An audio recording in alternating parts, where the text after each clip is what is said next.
welcome to another DCU Daily. We're going to try and be quick with all the stuff that's going on because we do have a ton of news. And of course, talking about the big thing today, Peacemaker. I apologize for not being brighter. There we go. So here we are. We are going to be talking about Peacemaker, Episode 7, later on for DCU Daily. But of course, we have some other things prior to that. Obviously, we have more to talk about in terms of the Tilly Norwood AI situation. A little bit of talking about Scorsese, some news with him. And then a bunch of other hits along with MCU news. And of course, another hot take debate. And then our major amount of quick hits, and then not just Peacemaker talking about episode 7, but other Peacemaker-related news, as well as whether or not Marvel exists in the DCU. Well, we kind of knew that from last Peacemaker episode, but James Gunn does talk about it a little bit more. And in addition to that, more Clayface news, and obviously, since you can read the title, we have some news around the Mr. Miracle animated show. But all of that and more, time to get into that wonderful, wonderful news intro and start the show. It doesn't seem to matter what I do. I'm always number 2. All right, Mr. I need to paint my abs on to get nominated. You don't see Robert Downey doing that. You're kidding. You're kidding. I can't open the envelope without the... Warner Brothers is heading back into the Matrix with a new movie in the works. Wonder what other surprises are in store. I want to be Bruce Wayne. I like that. You're gonna love me. There's the shot right there. That. Okay, we don't need to see chorus. Right there. You look ridiculous. Well, not no more, he don't. What, dude? I can barely understand you. Your accent's insane. What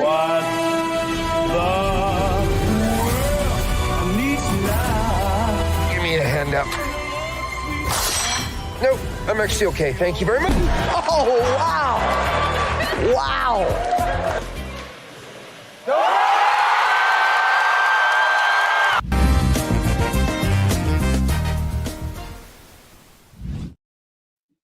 Of course.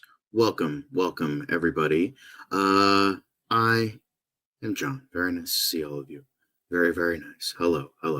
Obviously, I have to get that ticker. Yes, I'm aware it's the wrong color, but deal with it for now. I will change it in a second. But I am not alone today. I'm finally not alone today. But we have Lizz up in here at a new angle. Hello. And you're muted. Every time. I'm trying to be profesh over here. The hair's a mess. Hi. Hey, everybody. Well, we see the corner, and I like some of the stuff on the corner.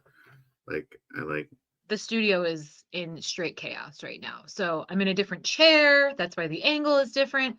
But it's still me. You still get me. Hi, everybody. Good to see everyone. We're already up in the chat.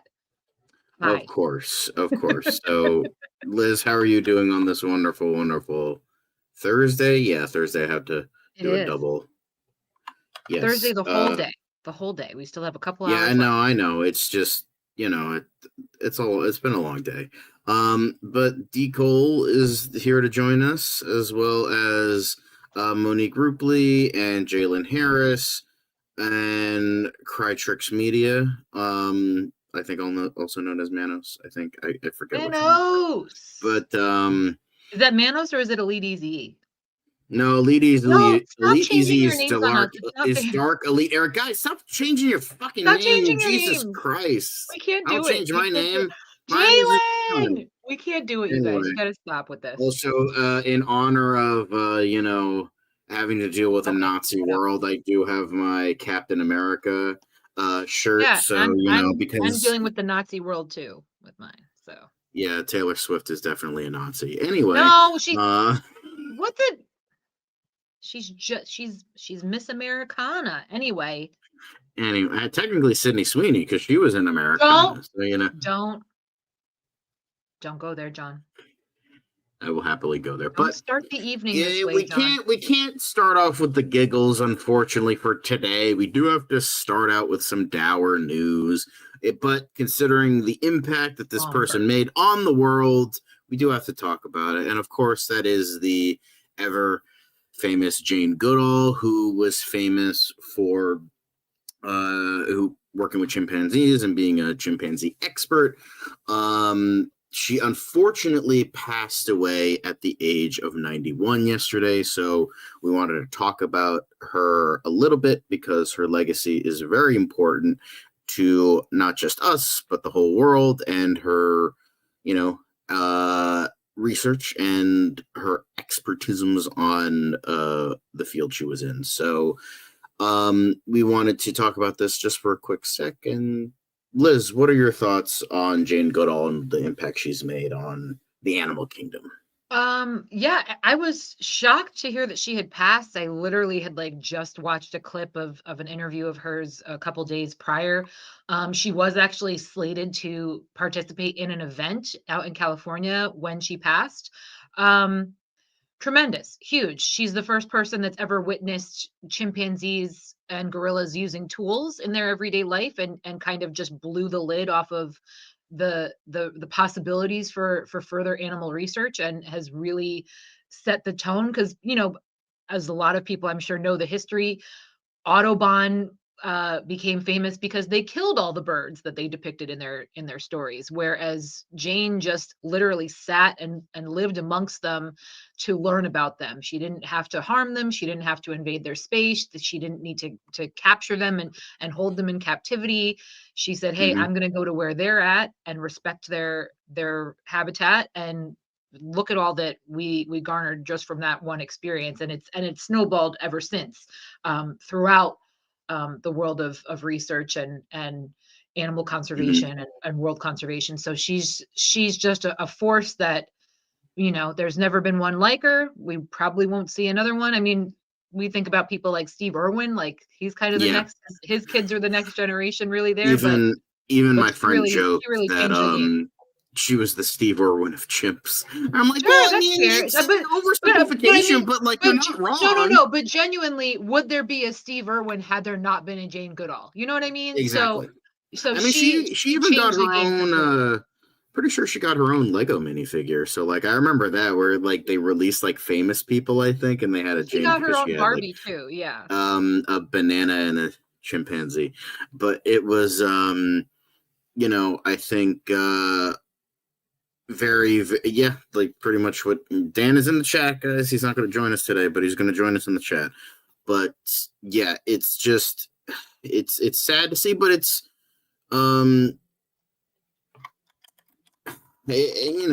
but at the same time, and I've mentioned this on the show before, it's at least in a weird sort of way nicer to see that she passed away at 91 than something like 41. She 100%. lived a very good, very long life with a huge impact, and I think that is still good. Because I mean, death will come for us all. Sorry to be dour, but it's just true. But it's good that someone, especially this good of a person, can live that long and still be even someone who would not know the name off the top of their head will still know. Oh yeah, the chimp chick, the lady that lived with the chimps. The lady with the chimps. Well, I know that's again an oversimplification, but it's just you just kind of think of that of her and that connection even without knowing the name. So that's and again, yes, she lived to the decent age of 91, but I don't think any of us even realized that she was that old, because she was still so lively. Again, like I said, she was out making appearances. She was still making the rounds. She was still, trying to, make people aware of all the conservation efforts that are out there and the things that still need to be done. So it's kind of a shock. Like I said, I had just watched an interview of hers prior, a couple of days prior to this happening. So I think it's a big surprise to a lot of people. Yeah, I think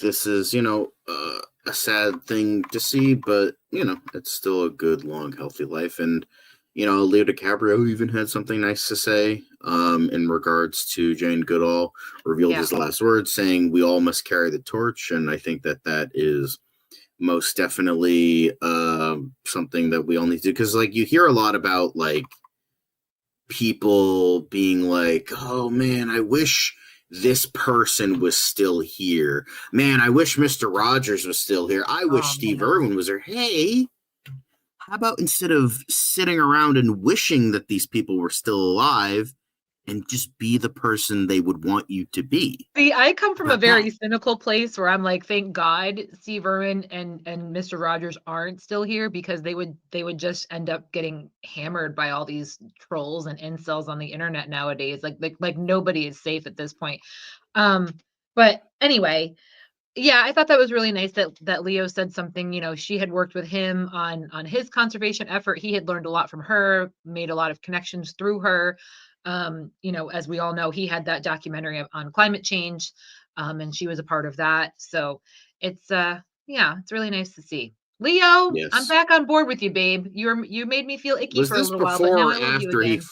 Was this before or after the Oscars where he flew out his eyebrow specialist, thus creating more of a carbon footprint on the plane that they carried over to get them there, because his eyebrows were a little bit off? Was that before? I mean, he's gotta keep the Jack Nicholson eyebrows, you know. He's got a brand. Yeah, but it's hard when you're preaching climate change when you're directly contributing it would to the be idea nice that if this one of these millionaires and billionaires could come up with a green jet or a green airplane. I feel like or a green boat. I feel like if we can do cars, we can get there. But well, I mean, here's the thing: whenever somebody I'm makes not here a to tell somebody water-powered how to car, live their they life. I don't know. mysteriously suicide themselves the next day. So, you know, it's just kind of interesting how all of that comes out. And by the way, not this hello. show. That's I'm not just the going to show say we're this. doing. Hello. My name is John Soresso, and I am not suicidal. So I would just like to say that. So if I appear dead somewhere, or if I go missing, you know where I am. Anyway, so yeah, just going into conspiracy theories right now. Yeah. Okay. Well, conspiracy theories, more like truth, but you know, that's beside the point. Anyway, Jane There Goodall. is always a little bit of truth in there. That's true. Jane Goodall, we will miss you forever, but we will hopefully. Sorry, Jane. I'm sorry that this is what your tribute turned into. Leo and others will carry the torch, and that's all that matters. So next up, we have something a little bit more dour. AI fucking up the entertainment industry. Yay! Here's the thing about this. I'm not even mad about it. Go ahead and release AI projects. To me, an AI project is just like another cartoon or another Pixar. Like, there are human beings behind it. There are human beings that are creative behind it. But I do agree with the argument that, okay, where are they getting the content from? That this is an amalgamation of things that have already existed. I don't have a problem with anybody creating something, a different avenue of entertainment, a different way of being creative, a different way of showcasing, you know, what, you know, their writing skills or what have you. But the fact that they're literally trying to sell this AI as an actress it's you guys are wild. I don't know. Oh, you're sweet, Monique. Not at all, but I appreciate you. Yeah, we've been talking about this for the past couple of days. And the UK agency Equity has joined the backlash. A computer program has created something fundamentally disconnected from the craft of acting, because they a lot of people said that this thing doesn't have the experience and anything to draw from in terms of an actual performance. They just have what other people have done, stealing that and then doing something in a way that, we don't have to pay real actors. We could just shit this bitch out and just create a performance from thin air that you can tell doesn't have any real anything beneath the surface, because it's just a computer talking. And which again, I don't have a problem. Like I said, I'm going to treat it along the lines of like an animation or, you know, like a 3D, you know, graphic rendering, what have you. The issue I agree with the argument that y'all didn't just pull these things out of thin air and create it like an animator would, like an artist would. It's a collage of various parts, and they're not wrong for asking the question, where the fuck did it all come from? Where did it stem from? So that's the issue that I have. If you want to go ahead and just build it and just, like you're a good artist and you want to put it on, a 3D, rendering, what have you, I'm all for that. But like I said, if it's coming from specific places and other venues, then we've got a problem. Yeah, I mean, pretty much everybody has been reporting about this, but specifically General Secretary Paul W. Fleming said a computer program has created something fundamentally disconnected from the work of acting, the craft of acting, but also the soul of a human being. And that's why people engage with entertainment, engage with the performing arts, to engage with human being. It's a very, very strange phenomenon. We're at the stage in AI where so much data has been used. It's gone through several processes and the original source becomes more and more unclear. That's something that should worry every viewer, every working person, because that's not really the way our data should be used. No shit. That's not really the way our work should be being used. And I also find it interesting that like the first one out the gate is a hot white woman. Let's just call it for what it is. Like if they sent us somebody that looked like an aging actor, or just a man, with a dad bod or something like that, I don't know that anybody would be talking about it at all. But the fact that they're like, oh, this is the next Scarlett Johansson, and it's like, okay, we know what you're doing, and and they know that they had to put this out first because this is what people are going to buy. They're not going to buy a regular Joe Schmo that looks like, he just took the bus to his favorite coffee shop. Like they knew exactly what they were doing specifically with this rendering. So there's all kinds of shady shit going on here. Oh yeah, of course. And there was like pretty much Deadline, Hollywood Reporter, and Variety were all talking about this, as we've been talking about how SAG-AFTRA was saying something, and we'll get into that soon enough. All these actors like Lucas Gage and Melissa Barrera, Toni Collette, Ralph Ineson, just straight to the point, was just like, fuck off. So it just, it's all a big hullabaloo right now, and it's just kind of disconcerting and awkward and just all the bad things you could possibly conceive with this, and it's not good. Well, and again, the fact that there are plenty of actors and actresses out there, why do we need to create one? Like, you don't have to pay anybody. But you're still spending money for the programming. You're still spending money for there is still production behind it. There are scripts, there are directors, there are producers. There is still money behind it. In order to generate it, you need to spend a lot of money on the equipment for it. But as long as they don't have to spend money on the work, if they can spend a little bit less money on the work of human beings, they will do that. Because the people in charge are assholes, Liz. That's what they want. So I don't know why you're shocked. You're smarter than this. Come on, Liz. But again, if you listen to my podcast where I talk to my buddy Jim, who's out there in Silicon Valley and is right in the midst of all of this, it's not going to end well for these folks, just as we've already seen. Like the whole thing. Equity, SAG-AFTRA have turned their backs. Fans are going to do the same. Fans are already saying absolutely not. So yeah. But I mean, speaking of SAG-AFTRA, we were talking about this the other day, but Sean Astin specifically, newly elected Sean Astin, has said that love you, Sean. Has said that the union will address AI actress Tilly Norwood with agents and continue to fight for AI compensation. But he was saying this in regards to all this. I appreciate that this story has captured the imagination of people, but it's not the first shoe to drop. This is what I was saying a couple days ago. This is what the fucking strikes were about. And he said this here. We had a 118-day strike fighting very hard to put AI provisions and protections in place. The teams at SAG-AFTRA have been in this fight for longer than people might realize. As technology continues to advance at light speed, we're going to meet the challenge, Astin said.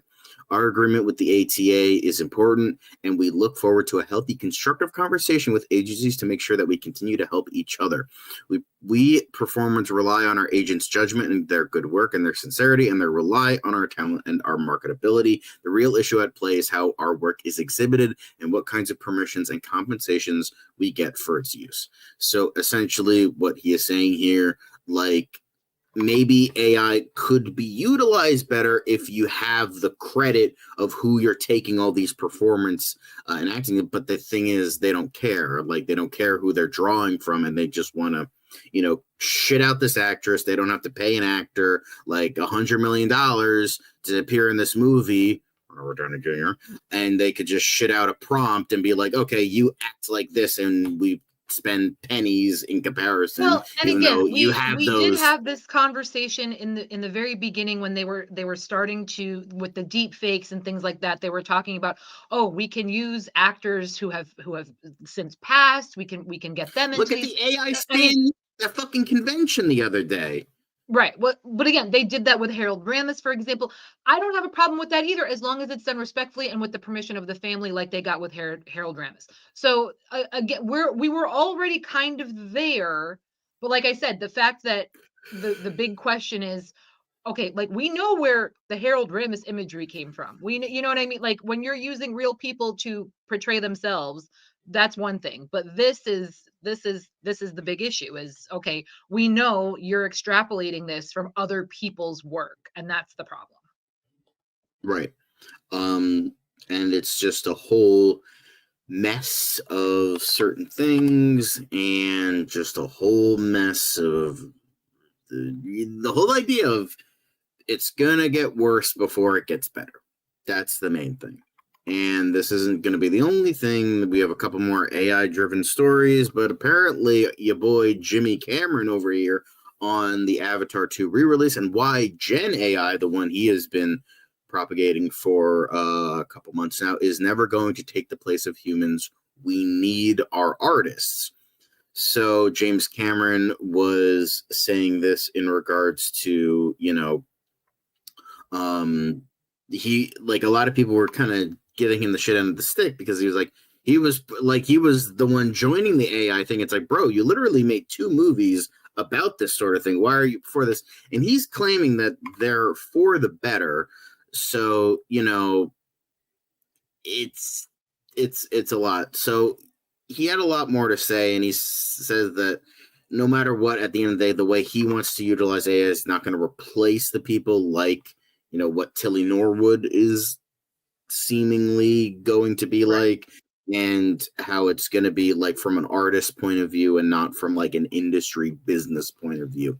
And that's something, but I feel like even the way he wants it is going to go awry without proper provisions and supervisions, because I feel like it's going to be taken and be used for nefarious purposes. But I don't know if you have a idea in regards to that.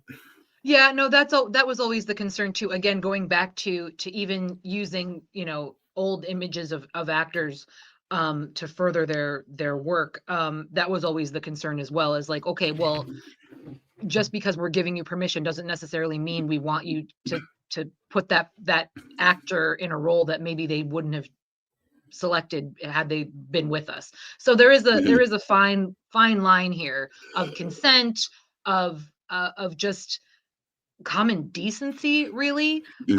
So there's a lot of arguments to be made, but I'm just really happy that at the end of the day, everyone's jumping on this right off the bat and saying abso-fucking-lutely not, and taking a stand, rather than being like, oh, well, let's just see how this plays out. Like, I'm really, really thankful that everybody's kind of collectively agreeing that no, that this is not the direction we should be heading in. So yeah, exactly. Although we do have one more final thing in regards to AI. Apparently an AI directed movie called The Sweet Idleness releases trailer amid this controversy. Just a very piss poor timing. Did you watch the trailer? It's more like a teaser, and it's absolute shit. Like, it's so obviously AI. Like, I don't know what they're trying to, like, yes, the images that we've seen of Tilly are refined and nice and polished, but this trailer is you can tell it's so fucking sloppy. Even some of the actors in it are glitchy, and it's fucking weird. Like, I don't understand. I could only imagine. I just didn't, as a principal, I almost didn't want to watch it. But now if it's No, bad, that's I'm fine. But I don't. But again, my point is, it's still very amateur hour that I watched it and I'm like, this is genuinely what you're going with, and you think this is going to impress fucking anyone? Like, okay. It's a shame because the idea is there. It's just the tool you're using for it is just wrong. That's what I'm saying. The Sweet Idleness, it depicts a tomorrow in which only 1% of humanity still works, transforming labor into a symbolic ritual, while the rest of the population lives in the freedom and leisure provided by machines. And amid cathedral factories, mechanical clowns, and surreal processions, the last workers become the final masks of a humanity that resists the insolence of labor. So it's very kind of an intriguing idea, but it's just bad. You're just using, it's like the irony of like, oh, it's all about human labor, and you're stealing human labor to create your movie. So it's like, I can't help but feel like this is a group of creatives who felt like they never got their fair shot. You know what I mean? So they said, fuck it. Well, we're going to pull a Sylvester Stallone, and we're just going to do it ourselves, and we're going to put ourselves into it. And they just couldn't get backing from anyone else. So they were like, cool, we're just going to world build, and we're going to make our own. And it's like, that's cool if you want to do that for your YouTube channel, but like, don't try and present it to Hollywood and say, now, we should have this on the big screen now. Like, bro, there's a reason people kept passing on you. You know what I'm saying? Yeah. Anyway, but very dumb, very stupid, and will be probably a train wreck, but we'll see where it goes from here. But next up, we have a couple Scorsese stories here for you. But apparently, the one of Martin Scorsese's future films that includes Dwayne Johnson in, I believe, like the Hawaiian Mafia or something like that. Yeah, essentially, yeah. The Last Great American Mob Story, she teases Dwayne Johnson's role is terribly exciting. Key note on terrible, if he can't be that good of an actor. We'll see with The Smashing Machine. I'm going to be seeing it tomorrow, so we will see on I'm that. really excited for that movie. But apparently, Blunt said we're developing it right now. It's a really astonishing story. It's the Last Great American Mob Story, and I can't believe it hasn't been told yet. It's a terribly exciting role for Johnson to kind of dig into. So it's being written. We're working on it, and that's the wonderful part, is building it. So he's been, calling it like a Hawaiian Goodfellas, and it's been written by Nick Bilton. The pitch focuses on a turbulent time on the island Paradise, wherein the aspiring mob boss battled elements like triads and U.S. military to wrest control. It was a bloody battle. The character is based on Wilfred Nappy Pulawa, who led the largest organized crime syndicate on the Hawaiian Islands, the Company, in the 1970s. He ruled through a reputation for brutality and murder. So it sounds interesting, and I'm sure, Martin Scorsese will direct the hell out of it, because the man is a legend. And yeah, but is it going to be 5 fucking hours long, though? Let's be realistic here. I will accept Martin Scorsese taking a shit for 14 hours, and he will probably still make one of the greatest fucking movies of all time. I will take whatever this dude shits out, because the man creates fucking excellence. If that's the hill you want to die on, okay, but not for me. So I'm excited for this, and if Dwayne Johnson, if the fucking Smashing Machine is anything to go by, and Dwayne Johnson can actually act, we'll see. We will actually see with this. But if he can't, well, we'll at least get a good movie outside of him. With that, apparently Mr. Scorsese himself is getting a documentary. But cool. Apparently Martin Scorsese ponders good, evil, and movies in Rebecca Miller's docuseries set for the NYFF World Premiere. And in true Scorsese fashion, it's 5 fucking parts. Well, he didn't direct it. It's Rebecca Miller. Blame her. The docuseries is gearing up for its world premiere Saturday in the Spotlight section of Scorsese's hometown, New York Film Festival, that comes ahead of an October 17th release date on the streamer. So Mr. Scorsese features never-before-seen footage and in-depth interviews with those closest to Scorsese, with a talking heads list that includes his frequent leading actors like Robert De Niro, Daniel Day-Lewis, and Leo DiCaprio, along with Mick Jagger, Robbie Robertson, Thelma Schoonmaker, Steven Spielberg, Sharon Stone, Jodie Foster, Paul Schrader, Margot Robbie, Gross, Kate Blanchett, Jay Cox, nice name, and Rodrigo Prieto, and just so many other goddamn people, and absolutely love to see it. I might have to give this a watch because I will say Apple TV has done some good stuff here, because I remember the Michael J. Fox documentary was really good. Oh, amazing. That Apple TV did. Cool. I have heard of that about the Smashing Machine, that ironically, The Rock is the best part of it, and the rest of the movie's kind of not that great. Kind of like The Whale. I've heard it's like people are comparing it to The Whale, where like the main actor is fucking fantastic, but the rest of the movie's not very good. So we will see. But if it does suck, it's kind of like following the trend of wrestling right now, because I've heard that wrestling is not in a good place right now. Well, at least WWE is not in a good place right now. But that's beside the point. So I'll probably be watching this. Liz will probably watch something else in the meantime. But no, I'm gonna watch this. I'm gonna watch the hell out of it. You were just making fun of how long it was. Listen.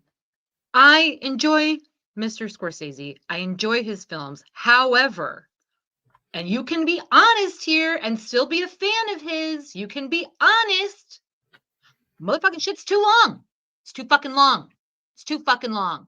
He can shave at least 30 minutes from almost everything he's ever made. He can. And you're not going to argue with me on this one. I will fucking die on this. Maybe one or two movies, but not every single movie he's ever made. Everyone. All of them. Even the ones I really like. All of them could be shaved down by at least 30. At least. I will not hear another word about it. I won't. Well, according to my friend who read the book, he said that Killers of the Flower Moon, he's like, no way that could have been less than 3 hours. And I believe him. So, there is that. He drags out his endings. That's the problem. He drags out the endings. Look at fucking Lord of the Rings. God damn, that had like 700 million endings. Same with those. They could be shaved off by at least 30. Absolutely they can. Absolutely they can. Anyway, media more your type. Sitcoms. First of all. Everybody loves Raymond. Apparently, they are going to be getting a CBS special. They are going to be getting a reunion special akin to what Friends has done, and all the cast going to be returning. Ray Romano and the showrunner, the original showrunner, are going to be hosting it, and it's going to be like a fun walk down memory lane type of thing. I never sat down and watched the entirety of the show, but I caught some episodes, and it was overall a really funny show. I don't know, but hello, Elite Easy. Very nice to see you. I guess so. But were you an Everybody Loves Raymond fan or no? I enjoyed the show, but I could only watch it in spurts because it really would piss me off that the wife was just angry all the time. I was like, really? That's the only angle, the only direction we can have for this character. So I probably won't be watching the cast reunion special, but hey, good for them. Cool. Next up, apparently Henry Cavill is on the mend. Very nice news. Well, more wholesome news after, his get out of here. After his thing, and we have shirtless photos of him. So there we go. Come on now, go ahead, scroll, John. Hit that button. But we do get nice pictures of him being on the mend after his injury on the set. I love that. It's my favorite picture. Look at that. On the set of Highlander. So he's doing. Okay, let's go back to the. This will bring the people in. But still got that hairy chest. Glad to see it. Show off my hairy chest. Anyway, but you gotta wait for the OnlyFans for that one. But so boom, we got that. Perfect. But it's nice to see. I don't know. We've got a lot of dour kind of things going on. This is nice to see, a man coming back from his injury and, just being awesome because we stan Henry Cavill in this house. We sure do. We sure do. Unless he's directed by Zack Snyder, then fuck off.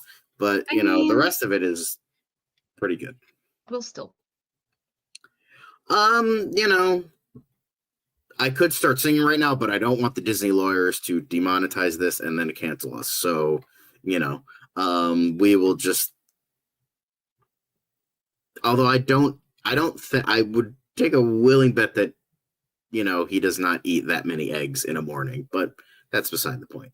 Anyway, just lovely to see. Just a bit of a break. Here we go. Hungry Henry Cavill. Anyway, next up we have Hulu to launch as an international tile on Disney Plus on October 8th, replacing Star. So for all you international viewers, apparently Hulu will replace Star as a tile, not a title, but a tile, like the little tiles, on Disney Plus's international service on October 8th. The brand will join Disney, Pixar, Star Wars, Marvel, and National Geographic in the UK and across EMEA. And Disney had announced the move earlier this year, marking the first major international expansion for Hulu and closely following Disney's deal to buy Comcast out of the US streamer. So the Hulu stuff will still be on there, and it will be the same, and it'll just kind of be like a title difference. But this is coming after the news that Hulu is pretty much going to just be merged into Disney Plus, I believe, next year. And so Hulu will kind of sort of still live on in a weird sort of way, but maybe not in the way that a lot of people wanted, because Hulu was a great service for many, many years. And then Disney had to fucking sink their dirty, disgusting rodent claws just had to get a piece of that pie, like everything else. Yeah, I know. He's filming Highlander. That's where he got the injury. He was filming Highlander. He doesn't have that hair for both. As a sub-brand, just like 20th Century Studios. Anyway, dour news. Bummer. But, just like 20th Century Studios, we still remember I remember I watched the majority of Doogie Howser on Hulu back when Hulu was free. And you had to pay for Hulu Plus. I watched all of the Golden Girls over again twice on Hulu. Yeah. God, Hulu was such a damn great. I'm still watching Hulu. It's still around. They haven't fully. Well, I mean, my sister and my parents got rid of Hulu because of the whole Jimmy Kimmel situation, so I can't watch Hulu now. So, and I don't have money to pay for it myself. So that's fair. Here we are. So, yo ho ho on the high seas with a bottle of rum. That's for me. But that is it for the, I believe, the main stuff. And then now we will be. Oh wait, no, we do have a couple more things. Sorry. Yeah, so I just see all the comic book movie stuff, and I'm like, oh, we're getting into Marvel stuff, and I'm like, oh wait, no, we still have one more thing.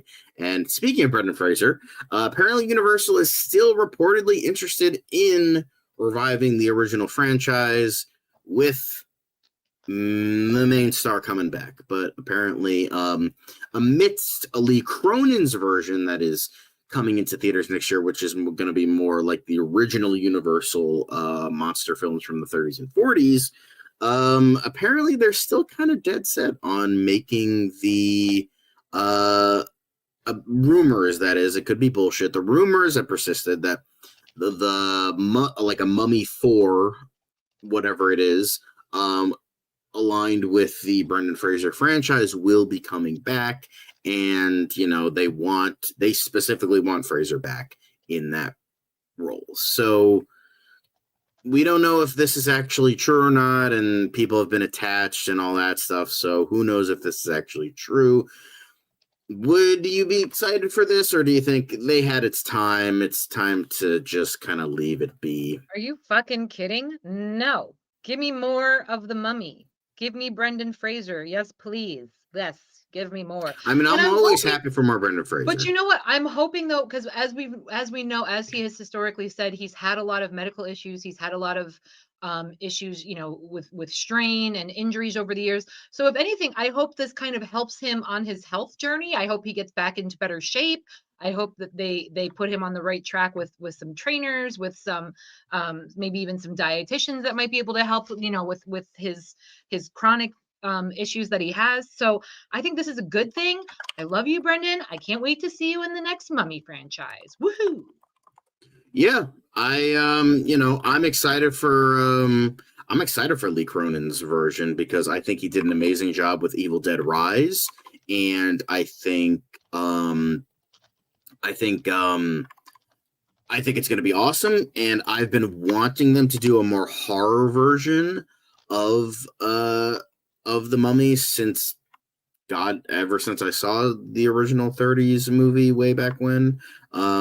Not way, like I wasn't there when it first came out, but like I mean like years ago when I saw it, like 5-6 years ago when I first saw it. Because I just think, don't get me wrong, I like the action adventure stuff, but I watched the first Mummy and I thought it was pretty good, nothing amazing, but I think it was like kind of one of those things you had to be there for it. You did. It was quite a time. It was quite a time. But yeah, I like the more horror direction because especially when what Clive Barker and George Romero tried to do in the 90s before they settled on the action adventure stuff. But yeah, we do have one more story. We do, apparently it's Peaky Blinders related. Apparently the sequel series, apparently it was going to get moved. It's going to be getting a movie, but now it might be even bigger. Apparently it's going to now be getting a sequel series from Stephen Knight while the man fucking writes the next James Bond movie, and it's going to get a 2-season order at Netflix and the BBC. And Cillian Murphy is coming back to executively produce the series. So I guess they just can't get their grubby mitts off of this franchise. So apparently the log line for the upcoming series reads, Britain, 1953, after being heavily bombed in World War II, Birmingham is building a better future out of concrete and steel in a new era of Stephen Knight's Peaky Blinders. The race to own Birmingham's massive reconstruction project becomes a brutal contest of mythical dimensions. This is a city of unprecedented opportunity and danger with the Shelby family right at its blood-soaked heart. So I'm sure my parents are going to be very excited about this because they both love Peaky Blinders. I've never watched the show. I know it's supposed to be the greatest fucking thing since sliced bread. It's pretty good. It's pretty good. Are you going to be watching this series? I know you're kind of having trouble with stuff watching at home and TV series. Yeah, but are you going to try and watch this? I had started watching the original, never got all the way through season 1 for goodness sakes. So I would like to, but I don't see it in my future anytime soon. Okay. But I mean, it's one of those things like, oh, I should watch that. And then I just never fucking do. Cause I'm like, I want to watch the stuff I want to watch. Like I'm more movies cause they're quick, simple, to the point. Like I watched like 2 movies today, boom, easy. That's how, and then it's just like, meanwhile, like yesterday it's like, oh, I got 1 episode of Dexter in before I fucking had to go to bed. It's just like, and there's another 9 episodes that are an hour long. It's welcome to my world, John. Welcome to my world. It's like, I love TV, unless it's like, obviously we watch Peacemaker and Alien Earth, but again, that's for the show. So it gives me some kind of drive to watch them. Yeah. But it also helps that like Peacemaker is like 30 to 45 minutes, even though we complain about the shorter episodes, it's definitely a lot easier. But that's beside the point. But all you Peaky Blinder fans, I hope you are. So the problem for me is, especially right now, when I'm home, I maybe have an hour that I can give. So I don't want to start a new show because it's going to suck that I can't binge like I used to. I would go through series within a week's time. These days, with everything I've got going on, this show, my full-time job, my podcast, going to see movies in the theater when I can, I just can't do it anymore. I'm sure a lot of you out there are feeling the same thing. So every time I sit down in front of my TV, I'm like, I can't start something brand new because I know I'm going to get sucked in. I know it's good content, but I literally just don't have the time to devote to it. So it's a real bummer. It's a total bummer right now. Believe me, I have been trying to start Wednesday for a month. And I just can't. You've given Wednesday 4 Wednesdays. That's what you're trying to say. Literally every day I want to try Wednesday and I don't have the time for it. I just, because it's gonna bum me out if I can only watch 1 episode like a week. Like I can't do it. I can't. I mean, that's what TV used to be. To be fair, I know. but we had now time. We're gonna get. Then John, we had time. Well, you had time because you were younger and you didn't have to worry about adult responsibilities, That's what but I'm that's saying. beside the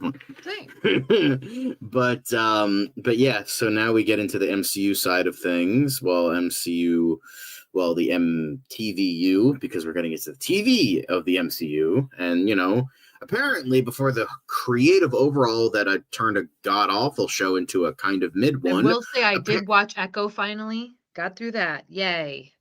One thing off the list. Apparently one of the worst things Marvel's produced in the last 10 years. Woohoo! It was a mess. Yeah. But apparently Daredevil Born Again included a Punisher and Echo bottle episode before the whole overhaul of everything. And yeah, because when I want to watch an episode of Daredevil, I want to see Echo. Well, it's because she has a relationship with Fisk. That's why. Literally, No, I know. It's that like a entire whole series thing. revolved around that I know. I am aware of the character. It's No, just you like don't sound I like want to me. watch Daredevil. I want to watch Daredevil for Daredevil. Like Daredevil's the main character. Why do I want to go on like some fucking buddy cop adventure with Punisher Because we and have Echo? to merge all of the things. That's why. But apparently one of the show's writers, Jesse Wigatow, apparently they were saying that they were looking to do a kind of singular bottle episode around the Punisher crossing into the Daredevil space. I mean, he already did. He was in the fucking show. This was 2-3 years ago, and one thing led to another, and I came in to largely focus on that. It involved the Punisher and Echo kind of spending an interesting night together, not romantically, so none of the, devil's tango, but narratively together. But the idea ultimately fell away. Who knows? Maybe it comes back again. Pray to God we don't. But the story has been kind of a little kind of crooked in terms of the development, and it was part of the former ideas. So, they kind of go on about the creative changes for the episode. And yeah, it's kind of, for someone who watched Born Again, are you glad this didn't happen, or do you think this could have added something to the very mid-series? I mean, Echo was in Hawkeye. We've already had Punisher in Daredevil. Like I wouldn't have had an issue with it. It wouldn't have felt out of place for me because they're all in the same city. They're all adjacent to one another and the things that they have going on. So it wouldn't bother me at all, but I can understand why people are getting a little like overwhelmed with this stuff and trying to connect the dots and the pieces. So I could take it or leave it either way. As we know, that season of Daredevil was also extremely messy. So I dare say it was way messier than Echo. So but yeah, I don't know. Never watch it. Don't really care about Echo. I mean, I like Punisher. I'm excited to watch the special presentation, but that's about it. But yeah. Speaking of Daredevil, apparently a canceled comic convention appearance leads to speculation. And no, it's not who you think, Liz. It's not John Bernthal. But it is, though, because John Bernthal has canceled New York's appearance, and he'll probably cancel Rhode Island because that's what John Bernthal does. He cancels every motherfucking Comic-Con appearance, and he has done for the past 5 years. Thanks, Johnny. Thanks for that. One of these days I'm going to meet you, fucker. He doesn't fucking owe you his time. He doesn't give a shit. It's fine. I already bought my autograph. I prepaid. You got a refund. It's fine. I did get a refund. Yeah. Apparently, they reported that he started filming again, so we'll see. I mean, yeah, neither do I. I pretty much have boycotted 99% of the fucking MCU because of how fucking bad it's become outside of Spooderman and Fantastic Four, and even Fantastic Four was mid. So it's just like, hey, if Brand New Day fucking sucks, I'm like, okay, I will have Your Friendly Neighborhood Spider-Man until that inevitably becomes trash, and then I just won't watch him any more MCU stuff until Disney is nuked from orbit. But that's beside the point. Anyway, apparently SpaceCon San Antonio has announced that Charlie Cox has signed up on to a new movie, and due to his filming schedule, he has to cancel the SpaceCon appearance. Which means he's probably canceling New York and Rhode Island too. Thanks, Charlie. Thanks for nothing. Might have prepaid for that shit already as well. God damn it. Remember, guys, never pre-order anything. But yeah, do you think this is for Brand New Day, or do you think it's just for another film he's doing? It could be. It probably is a combination of the two, to be fair. I'm Honestly, sure he's gonna show up. I mean, the thing is, like, we already have Black Widow, Hulk, Punisher, God knows, like, just fucking throw Daredevil in there. Like, just throwing the entire fucking MCU into this goddamn movie because, God forbid, we can't have a good Spider-Man movie without 400 billion MCU characters. Because they gotta bring him back into the fold. They gotta bring him back into the fold somehow. Like 2002, but you know, they gotta bring him back in. They gotta reconnect all the dots, babe. Marvel's gonna marvel, man. Marvel's gonna marvel. Who gives a fuck? Like, who cares? Why do I care? Nobody cares. I don't know. You sound pretty passionate. You sound like you care. I'm just saying, I don't care. I care, but I don't care. You know. Yeah. Anyway, it's just ridiculous. Like, I just want to see Spider-Man just fighting a villain in New York. No, that's fucking Sam Raimi did it for 3 movies. Mark Webb did it for 2. They did it fine. They succeeded. All the movies were relatively pretty good. They brought him in. They left. Then he went out. Now they got to bring him back in. They got to bring him back, John. Anyway, let's move along. Time's ticking. Time is ticking. Anyway, Doomsday. Apparently, the trailer is rumored to be heading our way much sooner than expected. And apparently, we're going to be getting a first look attached to Avatar Fire and Ash when it arrives into theaters on December 19th. Now, Daniel Richtman, he's a scooper, so who knows? But he's not like our boy Jeffy Jeff, who likes to pull shit out of his ass like he's a man with a scat fetish. No, Daniel Richtman is a little bit more trustworthy on that. Not by too much, but a little bit more. He's been a little bit more right. So it's entirely possible that we're going to be getting like a very, like, we're probably going to get like an RDJ like narration over like archival footage of like all the other Avengers movies. And then that's it. Just like kind of like a quick 10-second thing. And that's it. So I could see that happening as sort of like, oh my God, remember this movie, guys? And then like we won't get a teaser for another 6 months, but that's my guess. It's just like going to be like 10 seconds. If this is true, I don't know if it's true or not. If this is true, then we're probably going to get like 10 seconds. But what do you think? I don't care. I'm already annoyed with this movie. I just want to, I'm genuinely, you know what it is? I just want to fucking see the thing. This is the problem with being on a show like this. I don't want to talk about shit to death, and we still have 2 more fucking years. I would hope not. It's too, I don't want to talk about it anymore. I really don't. I want to see the trailer, then I want to see the film, and then I'll talk about it. I don't want to talk about it anymore. Well, we have 2 more articles talking about it, so you got to talk about it for a little bit. This is becoming wicked for me, and I'm over it. I'm burnt out. It's actually funny because No Way Home, ironically, was the best of the MCU Spider-Man movies because that was the first time Tom Holland actually fucking felt like Spider-Man. But no, Spider-Man Homecoming is probably the worst Spider-Man movie, but that's just my opinion. Anyway, so we have fans grasping at straws again, Liz. Aren't you happy to talk about this right now? We'll get through this quickly. Get a life, people. But apparently with the photo that the Russo brothers dropped, they're like, look closer. And so you had like a bunch of fucking nerds with no lives looking at this.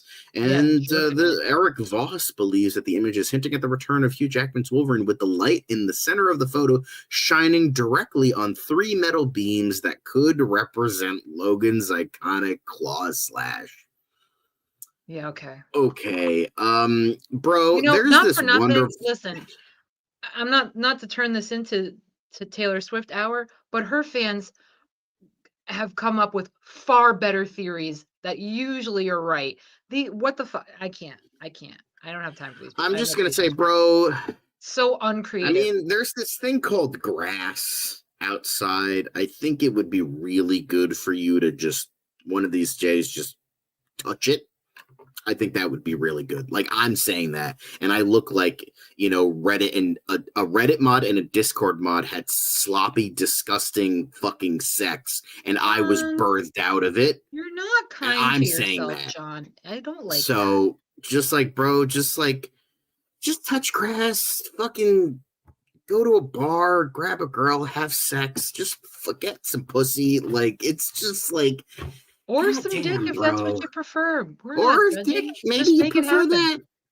Just like go to a bar, get a life. That's what we're saying. And get a life. Just go and just stop, my brother. Just stop. Anyway, this is probably bullshit because this sounds fucking stupid. So next up, apparently, Doomsday rumors point to a major role for one returning hero in the MCU. Oh, you mean Chris Evans, who I've been saying this whole goddamn time? Yeah, dude. Yeah. People we lie. know he's gonna be in it. As Dr. Gregory House always said, everybody lies. We already guess knew what? Look at Andrew Garfield. Listen, RDJ was the guy that convinced him to play Captain America in the fucking first place. You're gonna tell me that RDJ is gonna come back as Doomsday, as Dr. Doom, and not be like, hey Chris, why don't you it'd be really cool if you could we know he's coming back. Shut up. We know. We already know. I said this 6 months ago. We already know this. We know. We know. Can't take it anymore. I can't take it. Anyway, Evans is coming back. The fact that a scooper is oh yeah, definitely. Yeah, no fucking shit. We all know. Everybody knows. Adoy. We all know. And he's gonna be hot as fuck, and it's gonna be great. It's gonna be great. I'm gonna be happy about it. Everyone's gonna be happy. Get the baby oil ready. We're all gonna be happy about it. I don't want to talk about it anymore. But anyway, you know what we should talk about, Liz? You know what we should talk about? We should talk about some hot takes. Aw, shit. Because we have some hottest takes from some hot people. I don't know. I'm sure you're all very beautiful. But we're gonna talk about some hot. I mean, Yelena Belova's probably coming back, but ScarJo is gonna be deader than dead. But hey, money talks, so who knows?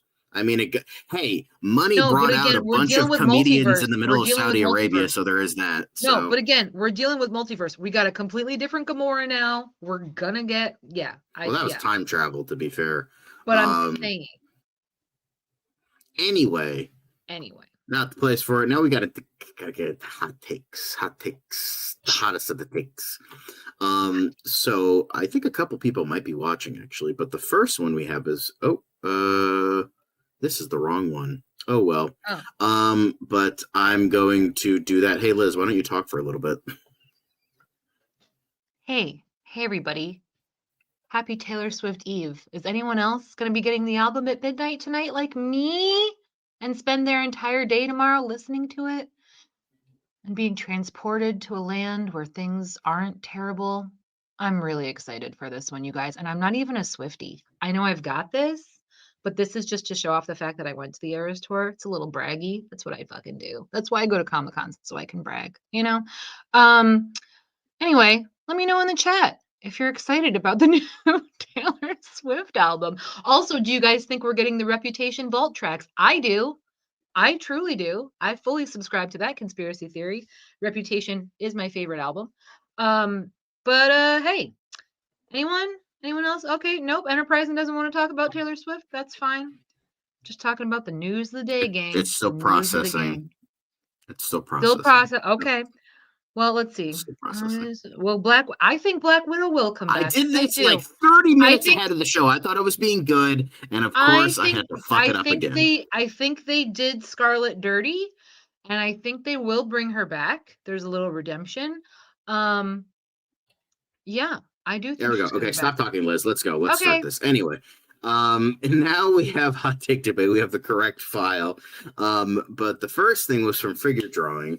But they were talking about Elio flopped in theaters for no good reason. It's a very good movie. Yes, it's aimed at kids, heaven forbid, but any rational adult should be able to appreciate it in a larger context. Figure Drawing. I have not seen the movie. I told y'all, it is so fucking good. This movie is so good, and it's not fair. It's not fucking fair how dirty they did this film. I really want all of you to see it. I'm still pissed about the Nice Guys failing in theaters. Disney. I know we don't want to subscribe to this shit, but please go watch Elio. Elio is so delightful and wonderful. I beg of you. I fucking beg of you. You need this movie for your soul, especially where the world's at right now. You need to watch this film. That's all. It's so fucking good. Please watch this movie. Please, especially if you have children. Please watch this film. But I feel, it is kind of funny how a couple people I know just really didn't care for it. like for Well, they're instance, dumb. what he said, a shockingly amateur paint by numbers, low effort production from Pixar. It feels like a straight to streaming film by some second rate production company like Illumination. The death of the title character's parents feel more exploited than explored. Carl Sagan passes for depth in what would feel have been a fascinating delve into the implications of First Contact, but instead comes off as basic bitch of Pixar films. I don't know who this person is, but they're clearly a fucking moron, and I doubt I would ever agree with any other opinion they've ever had about anything. Well, anyway, they do have a hate boner for James Gunn, so there is that. This person needs to get a fucking life. Anyway, figure drawing, you nailed it. You nailed it, figure drawing. Thank you. Thank you very much. I mean, nothing really deserves the Thank you, Dark Elite Eric. Thank you, Elite Easy E. It was fucking great, wasn't it? It was. It's great. I never saw the movie. It just did not look interesting to me. Well, it is interesting, John, and you would like it. You would like it. It's delightful. It is delightful. I'm sure it's a great movie, but you need this film for your soul. You do. You do. Yeah, I just I liked it better when it was called The Last Starfighter. But anyway, next up we have a long one, guys. We have a long one. So I can't say anything about Elio, but we got our opinion from Lizz. But That's So Swifty. Ooh, God, a Rick and Morty fan. But Clayface is going to not only do better than Supergirl money-wise because they're spending less in the Clayface movie by doing more practical effects and etc., but it'll change and broaden the casual fans' perspective on what the future holds for the superhero genre while also grabbing more fans from the horror genre. Let's face it, the non-casuals already know how fantastical, gritty, and dark the DC is. I was assuming you meant the DCU is, but the casuals are just so used to the same story arc, Marvel Phase 4, that it depleted the audience reaction because they felt like they already knew what's coming or because it just felt like multiple recycled plots. Mark my words, Clayface will make more after costs in the box office than Supergirl. I kind of agree with this, but it's just like, I'm not just saying that as a horror fan. It's just like, fucking, like, Clayface is going to be $40 million. I'm pretty sure, like, Supergirl is at least 100 to 200. So, and Supergirl, yeah, she's well known, but not well known enough as Superman. And Superman barely skirted by with 620 million. And even then, fucking Demon Slayer came in and got, like, the same amount of money in, like, a week. So, you know, it's saying something, but I think Clayface is a little bit more well known because he's a Batman villain and people know of that character a little bit more. Yeah, Supergirl, we've seen her on the big screen before. We saw her in The Flash. We saw her in her own show, and she got a movie in the 80s, so there is some notoriety there, but after, you know, this whole thing with Superman, maybe super isn't the thing that people are looking for right now. So I'm willing to bet, I kind of agree with this, that Clayface is probably going to make more money. But in addition to the fact with the budget, we're not just talking about revenue, we're talking about profit. We're here about practice. We're here about profit. So I'm not talking about revenue, but I think Clayface will get more of a profit. And I do kind of agree with this. And it's, as I've said many times on the show, it will broaden stuff. So there is that as well. I don't know if you agree with it.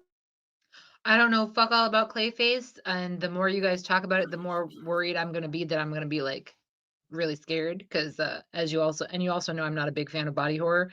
But I will see it and hopefully it'll be all right. I mean, we didn't think it would, but I mean, it did get to 600 million, which is good, but it was kind of clawing its way to the top after a certain point.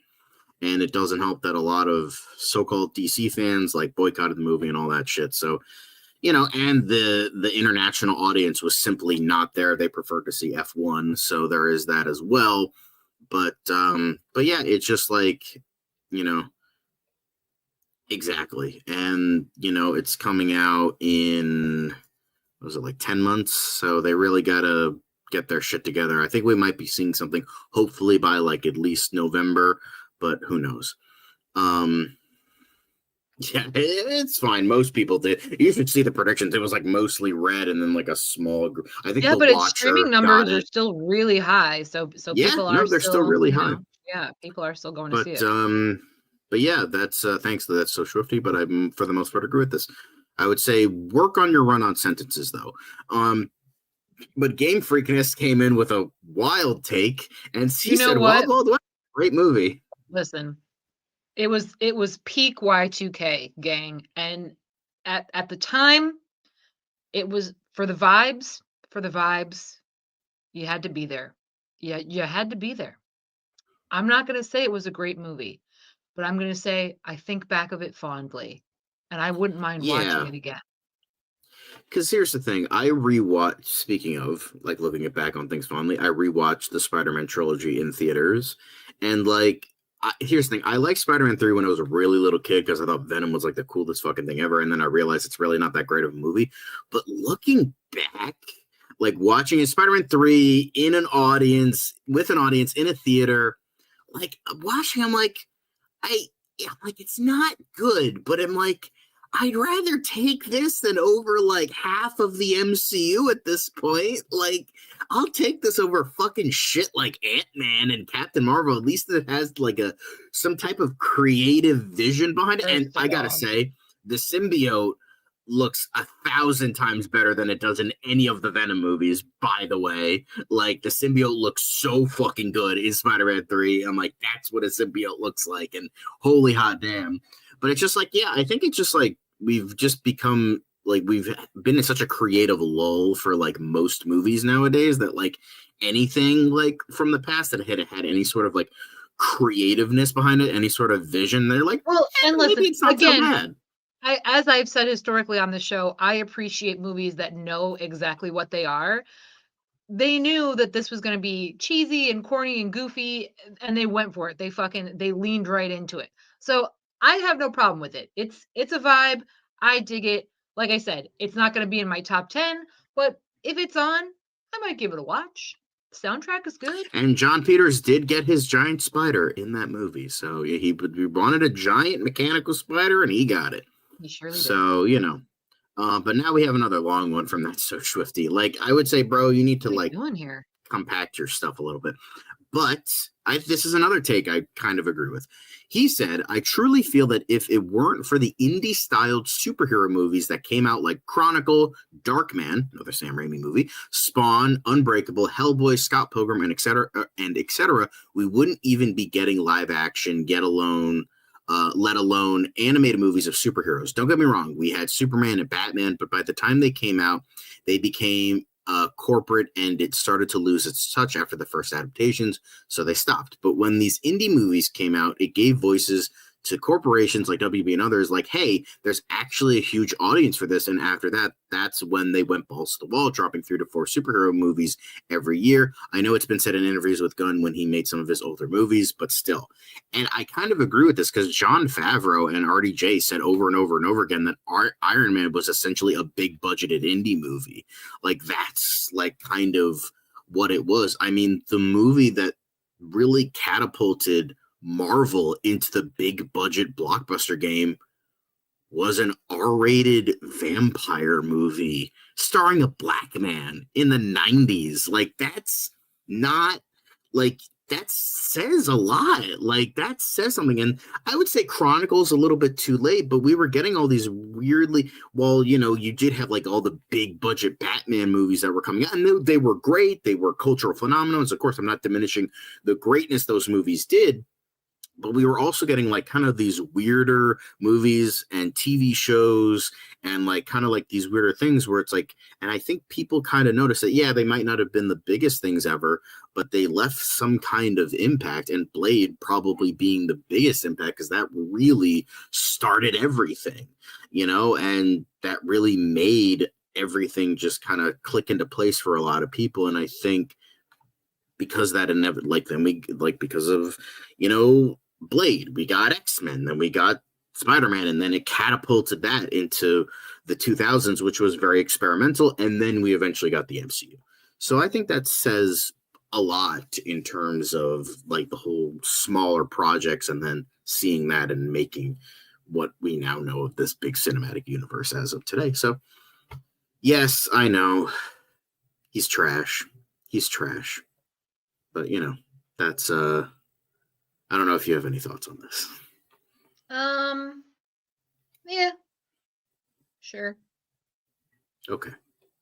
But then Figure Drawing has also said that DC animation has been horrible for many years.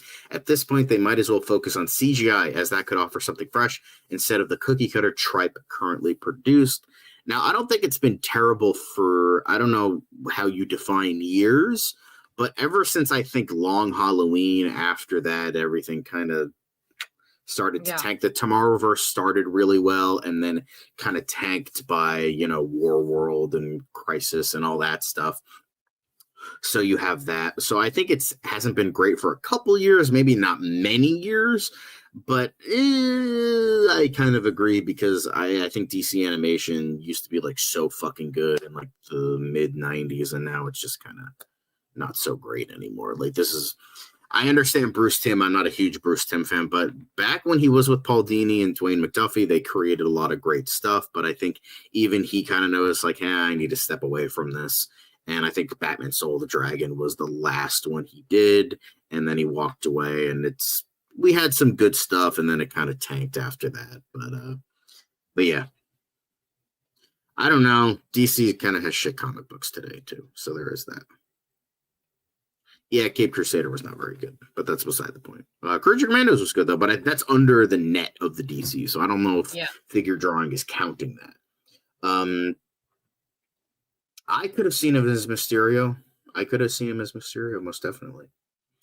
But now we get on to our next hot take. Dan giving his hot take, not putting the DC Trinity out front in the DCU other than Superman will come back to bite DC Studios in the ass. I don't think so. I mean, I don't think so either. I think that Superman was important to showcase, and to a lesser extent Batman and Wonder Woman, but I think there needs to be like at least B-list characters that like people are kind of aware of that could make money, like Clayface, like Supergirl. That, because the thing is, we've seen Wonder Woman a couple times. I think Wonder Woman is probably the biggest one out of all of them, but we've seen Batman so many fucking times. Superman hasn't been done well in a while, so that's a grace period. I think that's also the argument for Wonder Woman as well. Like that last movie was such a disappointment that nobody's willing to give Wonder Woman a chance right now. We need to build up to it. So I agree, again, especially as somebody who's not a huge DC fan, who still doesn't really know the DC world. For me, I'm loving being introduced to all of these characters that I've never heard of before, never got to see otherwise. So I disagree with this completely.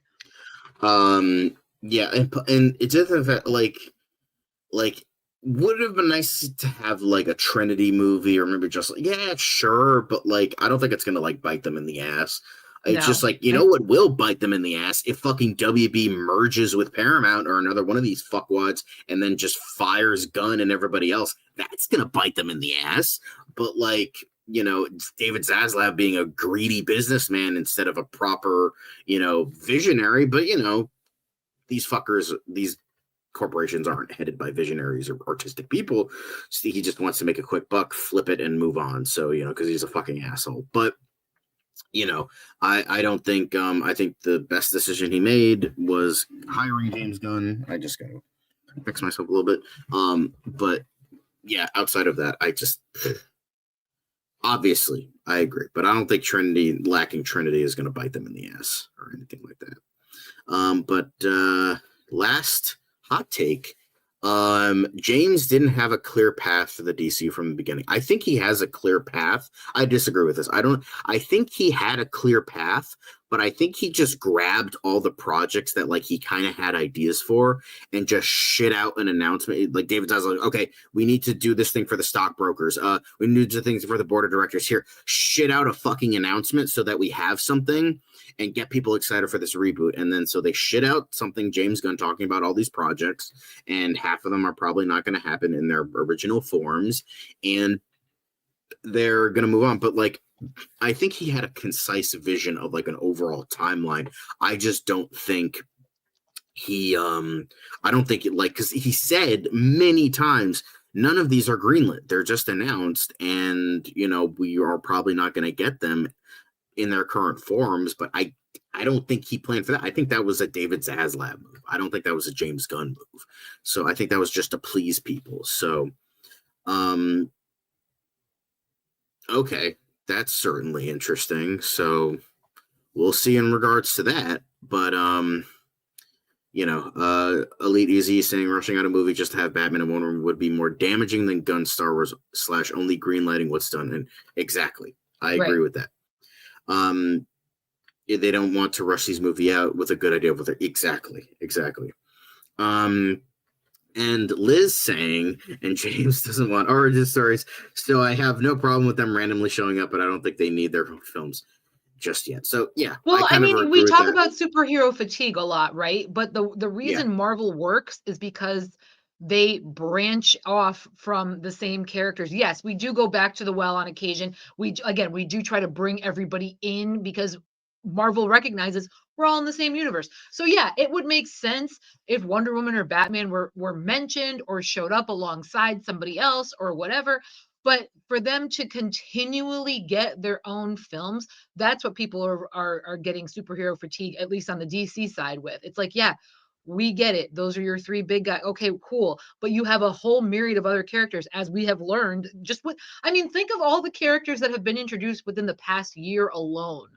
Now that James is at the helm, my DC eyes are open. I'm loving it. I'm loving learning about these characters. I'm loving seeing how they interact with characters that I'm very familiar with. It's a completely different perspective. It's a completely different storyline now, and I think it's really great. So I don't, and I also don't agree that James doesn't have a clear path. He does, but the problem is, he's not the only guy running the show, right? So he can make decisions. He can come out with his ideas. But as we've seen with like the Batman Part 2, for example, shit happens with other people. And he knows who he wants to collaborate with. Maybe they're not available at the time. Maybe they can't get the funding that they need. Maybe they can't get shit greenlit. Maybe actors like Henry Cavill break their leg and then shit happens. So I think he does have a clear path. But their life, as we know, finds a way, and sometimes shit gets hung up, and it's not. Does he talk too much? Yes. Does he overshare? Yes. Is that part of the problem? Probably. But I do think he has a very clear path, and he's been very vocal about it since day one. We'll see in regards to this Manos, but yeah. Well, obviously we'll see. But that was hot take debate. We now have to get into the wonderful world of quick hits. We have to make sure that this is quick, because they're quick hits.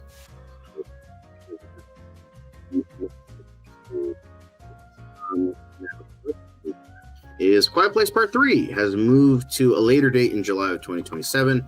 So instead of July 9th, it's going to be July 30th, which probably makes sense because, Superman is coming out, I believe, July 9th. So, yeah, this makes sense. I don't know if I'm excited for this. Part 2 was okay, but day 1 was amazing. So we'll see. But have you seen any of these movies? I've seen them all, thank you. Do you like them? Yeah. Cool. They have more time to work on it now. So good. Yep. And now... Jason Statham action thriller Shelter lands January 2026 release date from Black Bear.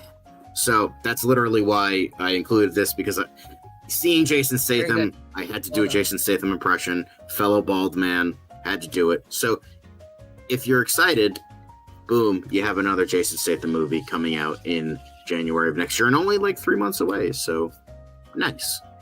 Anyway, are you excited for this? Sure am. Awesome. Now, with this, Apple TV Plus extends Peanuts deal through 2030. So the only place you will be able to find the Peanuts is on Apple TV, or unless you have physical DVDs like I do.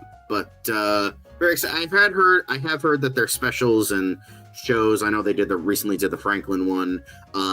I've heard it's good. So like cool, and Apple TV is pretty good for TV. So. Awesome. Great. I don't know if you've watched any of the Peanuts stuff on Apple TV Plus. I didn't know Apple TV was holding on to the Peanuts, so it's good news. It's great.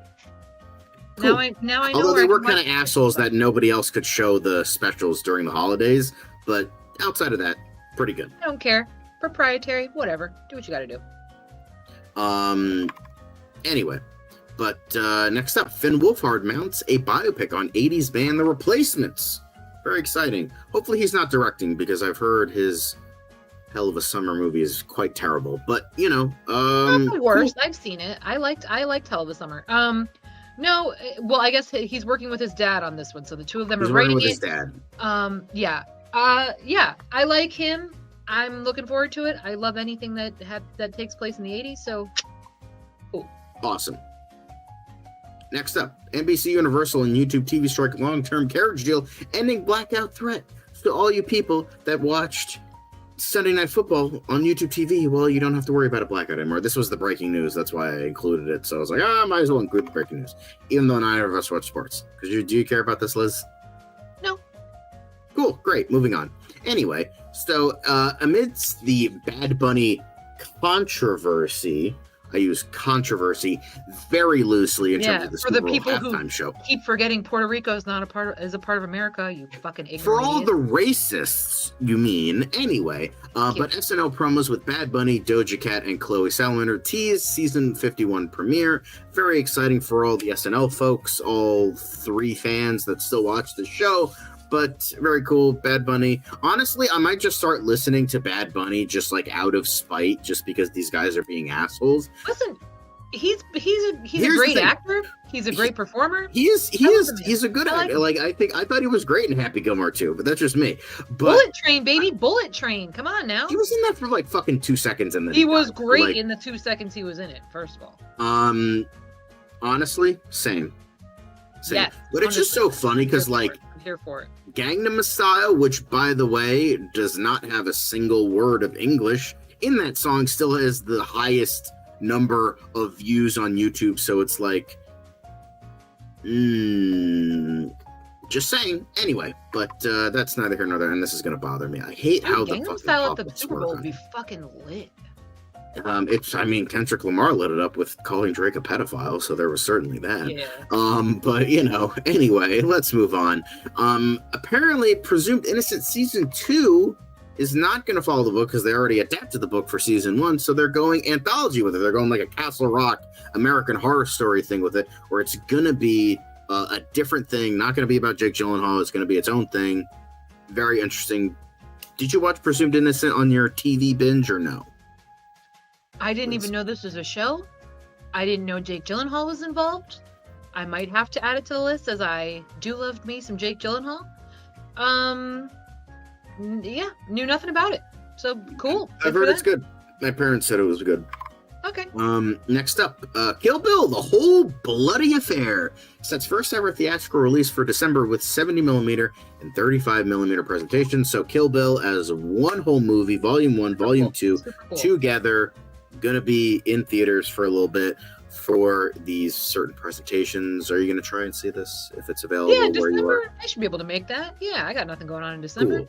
Sounds cool. Cool. Way to go. I might try to watch it because I have not seen either of the Kill Bill movies. So, John. I know. Again, these 2 films had us in a chokehold at the time. This was, I mean, you want to talk about, if we had a YouTube show back when these films came out, this is what we'd be fucking talking about for 2 straight years. This was a phenomenon. You had to be there. Anyway, I hope you get to see them, John. Yeah, maybe I'll try to see them now. But next up, apparently we got some casting news. Taraji P. Henson has been cast again in Why Did I Get Married Again as original cast returns for Netflix sequel. Are you going to watch this or do you care at all? Nope, don't care. Love Taraji. Yep, neither do I. Anyway, but I like Taraji P. Henson. She's great, but like I don't give a fuck about Tyler Perry movies. Anyway, The Age of Innocence. Netflix rounds out casts for limited series adaptation. Joining the project as series regulars is Fiona Glascott, Belinda Bromelo, and Emma Shipp. Very exciting if you care about another adaptation of The Age of Innocence. But we go from Presumed Innocent to Age of Innocence. You gonna watch this or no? Nope. Cool, great. Alexander Skarsgård, Peter Dinklage, Elizabeth Debicki join Olivia Colman in twisted romance Wicker. It's going to be a BDSM rom-com. Okay, we're moving on. Stephen James to play Carl Weathers in Amazon MGM Studios' I Play Rocky. Carl Weathers. Rest in peace, Carl. I am still dodgy about this project. I'm like, I want it to be good. But I don't know if like these actors can capture the ferocity of these other actors. Carl Weathers. I think he'd be all right. I'm sure he's great. It's just like I love Carl Weathers. I mean, so great. But like, you know, it's I don't know. I hope he does a good job. I want this to be good. I hope he does a good job. I'm sure he'll do a good job. Yeah, I think I'm sure. I think this could be good. But next up, more casting. Super Troopers 3 adds Sakina Jaffrey, John Rudnitsky, and Lisa Gilroy. Thoughts? You've seen the Super Trooper movies, right? Sure have. Multiple. Yeah, they fit your vibe. But very I remember her from Timeless. Timeless. Was it Timeless? Yeah, the show about the time machine. She was really good in that. I've never seen either of the Super Troopers movies. I heard the second one was not very good, but you know that's how it is. The second one's not very good, but the first one, delightful. Again, you had to be there. It was at the time. It was a masterpiece. It was a vibe. Y'all, you had to be there, gang. It's my best friend's favorite film, so yeah, I'm for it. I'll see it. I will probably be disappointed with this one, just as I was with the second one, because they just go a little too far for me. But comedy sequels coming back like decades later, you know, it's probably not going to be as good. Yeah, like, they keep trying with other projects. They've done some really good things. Broken. I know the Firefighter one was good. I heard that was a good film, but then it got canceled. Joey Pants was in it, for Christ's sake. But yeah, they canceled. This is what happens. They come out with some pretty decent shows, and they get canceled after a season or two. So they're just going right back to the well. Hey, I hope it works for them. Yeah.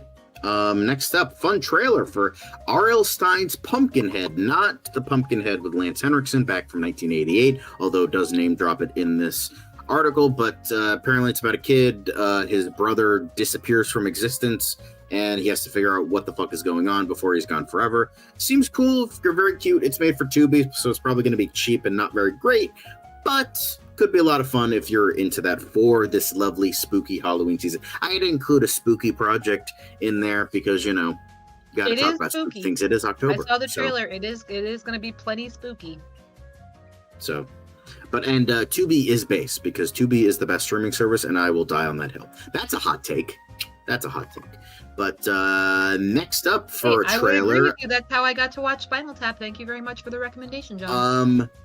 Nicolas Cage must protect Jesus from a teenage Satan in blasphemous first trailer for The Carpenter's Son. Now, either this will be the greatest, genuinely great film from Nick Cage, or this is going to be the campiest shitfest you will possibly see. But hey, I'd watch this with Nick Cage over whatever the fuck Mel Gibson is trying to do with The Resurrection. So, you know, I'd watch it. Yeah, I did see the trailer. This is the first time that, and I'm going to say, this is how I pronounce it, Fuck-a-Twigs. That's how I pronounce FKA Twigs, because what the fuck. Fuck-a-Twigs looks really good in it, actually. It's the first film that I'm actually kind of interested in seeing, you know, what she's all about in this bad boy. So hopefully she's better in this than in the goddamn Crow remake. Like, this is what I'm saying. But this movie looks seriously unhinged as well, and who doesn't love Nick Cage in an unhinged film? So exactly. But that's it for the quick hits, guys. Thank you for joining us on this wonderful journey. But we are now going to be getting into the thing that y'all want to see, and that is, of course, DCU Daily. So hit that intro. Me. It's another project that's been blessed from the beginning. There's the shot right there. That. Okay, we don't need to see. Right there. Hey, buddy.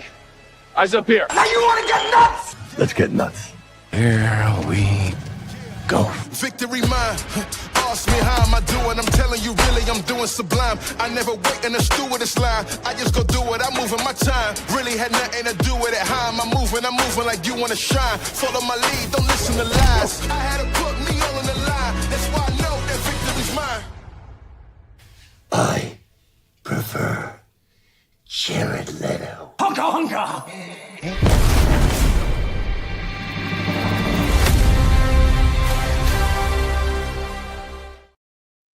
Hello, everybody. Welcome back.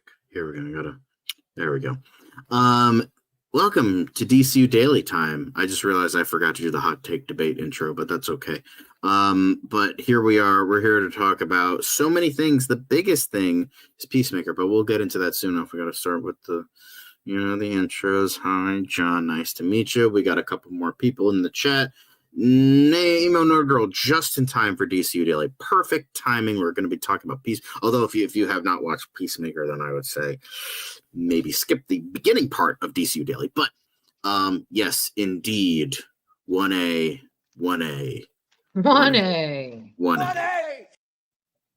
Perfect. But yes, are you done chomping down on anything, Liz? Because we want to introduce you real quick. Yep, I'm eating. Hey, gang. Just having a cookie. Don't mind me. Beautiful. Anyway, Liz, how are you doing on this wonderful, wonderful day? I couldn't really introduce you, but that's okay. I'm great. Hey, everybody. I don't even need to ask you what you're excited to see. I don't even need to fucking ask. Because we're fucking both excited to talk about. We're excited to motherfucking talk about Peacemaker. I don't want it to end. I don't want it to end. 8 episodes is not enough. It's not enough. We're here to talk about Peacemaker. Wonderful, wonderful Peacemaker. I'm going to go eat another cookie. Okay, you do that. So we are going to, start talking about the newest episode. So where we left off for Peacemaker is that they were stuck in a Nazi world. And fucking dumbass Chris didn't fucking notice. That was so funny. The opening was fucking phenomenal. Yep. Like, the first time that a flashback was not used for the intro, but just great. It was perfect. It was just like that's like the type of comedy I want to see. Not like the shitty like that was like, so did you not see Mein Kampf on all these desks? Like, come on. You didn't see that giant mural of Hitler over there? How did I miss that? How did I miss that? Oh my God. That was like perfect. Like, I'm just gonna say this. I'm just gonna say this right fucking now. I'm gonna just channel Angry John for just like a quick sec. Just a quick sec. Oh, go off. I'm gonna fucking say this right fucking now. I'm gonna fucking say this right now. Anybody after these past 2 episodes that tell me that John Cena is a bad actor, I'm genuinely just going to give them a black eye because you just are objectively fucking wrong at this point. I'm so like, because my same friend who hated Elio was like, oh yeah, John Cena, he fucking sucks and everything. No, because this. It's a shame you fucking hate James Gunn because you would be watching grimy shit with his acting ability because he is genuinely fucking like, I'm not just talking about funny. He is now climbing the ladder of like genuine greatness of like a good, great actor. Because I always said Dave Bautista, best actor, wrestler turned actor. Then John Cena is the funny guy. Then The Rock is the blockbuster guy. But honestly, now I'm reaching a point where fucking John Cena is like, he's just as like, I would say Dave Bautista a little bit better, has a worse agent, but still a little bit better in terms of acting ability. But John Cena, this dude can fucking act, and I will not accept anything fucking less. Yes, sir. Anyway, I'm maybe just because like we share a name, so I gotta like, Again, when I met him, I told him we were proud of him.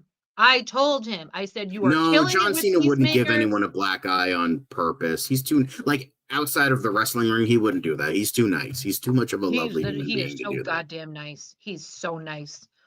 That man. I wished nothing but the best for him, and holy shit.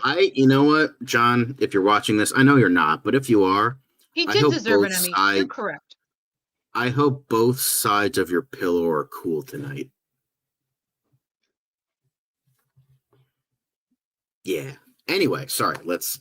I mean, he was in it for like 5 seconds, but like, again, one of the few bright spots of that horrible movie. So. Again, another film that could have improved with just 30 minutes less. Just shaved some 30 minutes off of that bad boy. Anyway. I would say just like dump the entire movie and just put it in a vault somewhere, but that's. It had potential.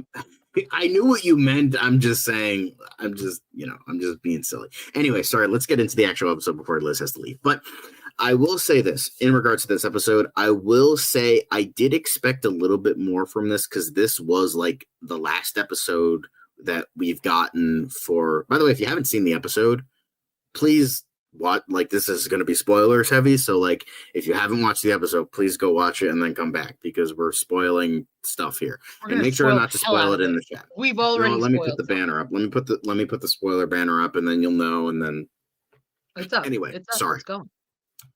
But I will just say this. I expected a little bit more, maybe because it was just so short. I expected more like 35-ish minutes. When I saw the runtime, I was like, what? But even then, hey, it was quicker so we could get on the show faster. So there is that. So I'm not complaining too hard. But I will say, like, I expected a little bit more from this. Like, it was like, I feel like it all just ended. And I'm not just saying that, like, oh, I loved it and it ended too quickly. I'm not saying that at all. I'm just saying it from like a pacing point of view, like watching everything. Like, I'm like, I feel like it could have benefited like 5 to 8 more minutes. No, I agree with that. Just like kind of embellishing some stuff and like stuff like kind of going in. But even then, I thought this was a really good episode. We confronted a lot of stuff for Chris, hence why I was like going off before about, his acting. Did you feel like, I felt like the part with Vigilante and his dad was like, it was like shockingly like rushed. Like it just, I don't know how to properly express it, but like when it happened, I was like, whoa, really? Like, holy shit. Like right off the like top, honestly, like, I kind of fucking hate Vigilante right now. I kind of fucking hate Vigilante. So John and I spent some time together over the weekend, and we had a lot of time to discuss like our theories of what was going to happen with each character in this alternate world, in this Nazi world. So this was Chris's father ending the way that he ended in this episode was not at all the way I predicted it going down. I was just, that was probably the most shocking part for me, honestly. Yeah. I think anyway, let me go to another one. Anyway, so I think so with this episode we do get, so my theory about Adebayo getting kidnapped was wrong. Although I was here's the thing with my theories, I was partially correct on both of them. Yeah. Because they do meet up. Had they caught her, she would have ended up in a camp like you thought. Yes, but like luckily, defeating stereotypes, Adebayo can swim. Fuck you, James Gunn, knocking down those stereotypes. Love to see it, James Gunn. Anyway, but she does meet up with Judo Master, so I was right about that. But they were escaping them, not like a camp or anything. So she does meet up with your boy Judo Master, and definitely one of the most satisfying things of the episode. He lets a bunch of Nazis fry in a pool. Love to see it. Like there was a pool. Honestly, who needs GI Robot when you got Judo Master? God, we still need. Well, apparently that's not the first batch of people he's incinerated in a swimming pool. So yeah, 4 was his highest, and now he's like got it's a couple a dozen moves of that guy. So yeah, I think that was great. So we do get some scenes with them in regards to Adebayo and Judo Master. So we reveal a couple more things. He's in fact Buddhist and gay, although you could have figured that from everything about him. But it's no judgment. But he's also Buddhist. I didn't know that, so that's interesting. But we get stuff with that. We have a great scene of like just beating the shit out of people between Amelia and Chris. I love just Chris like just punching somebody and then pushing someone else and then just knocking like, fuck you Nazis, get out of my way. So that was it had a really good opening. And then you have like the stuff with Economos, Keith, and Augie. And you have them, you have all that, and then you have the stuff with obviously Adebayo and Judo Master, and then you have the stuff with Chris and Amelia Harcourt, and it kind of joins together after a certain point. And also the stuff with Vigilante and alternate Vigilante.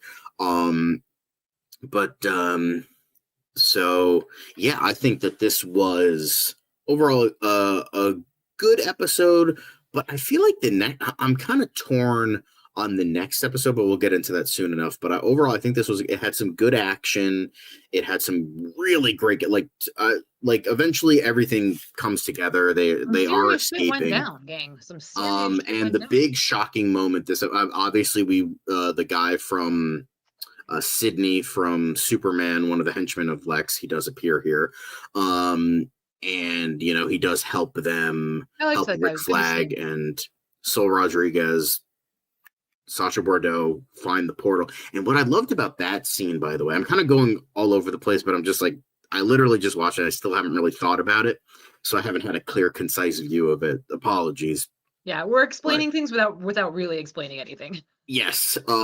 So one thing I liked about that scene was really good for me, because a lot of people still are saying, "Oh, Lex Luthor is such a joke. He's such a lame." But like, I love when Sydney was like, he's like, "Okay, so I gotta find this thing for you." He's like, "Yeah." He's like, "Do I like fucking get something out of it? Like, shorter sentence?" And Rick Flag's like, "No, fucking do it." And he's like, "Why should I do anything for you? Well, I'm not gonna get anything out of it."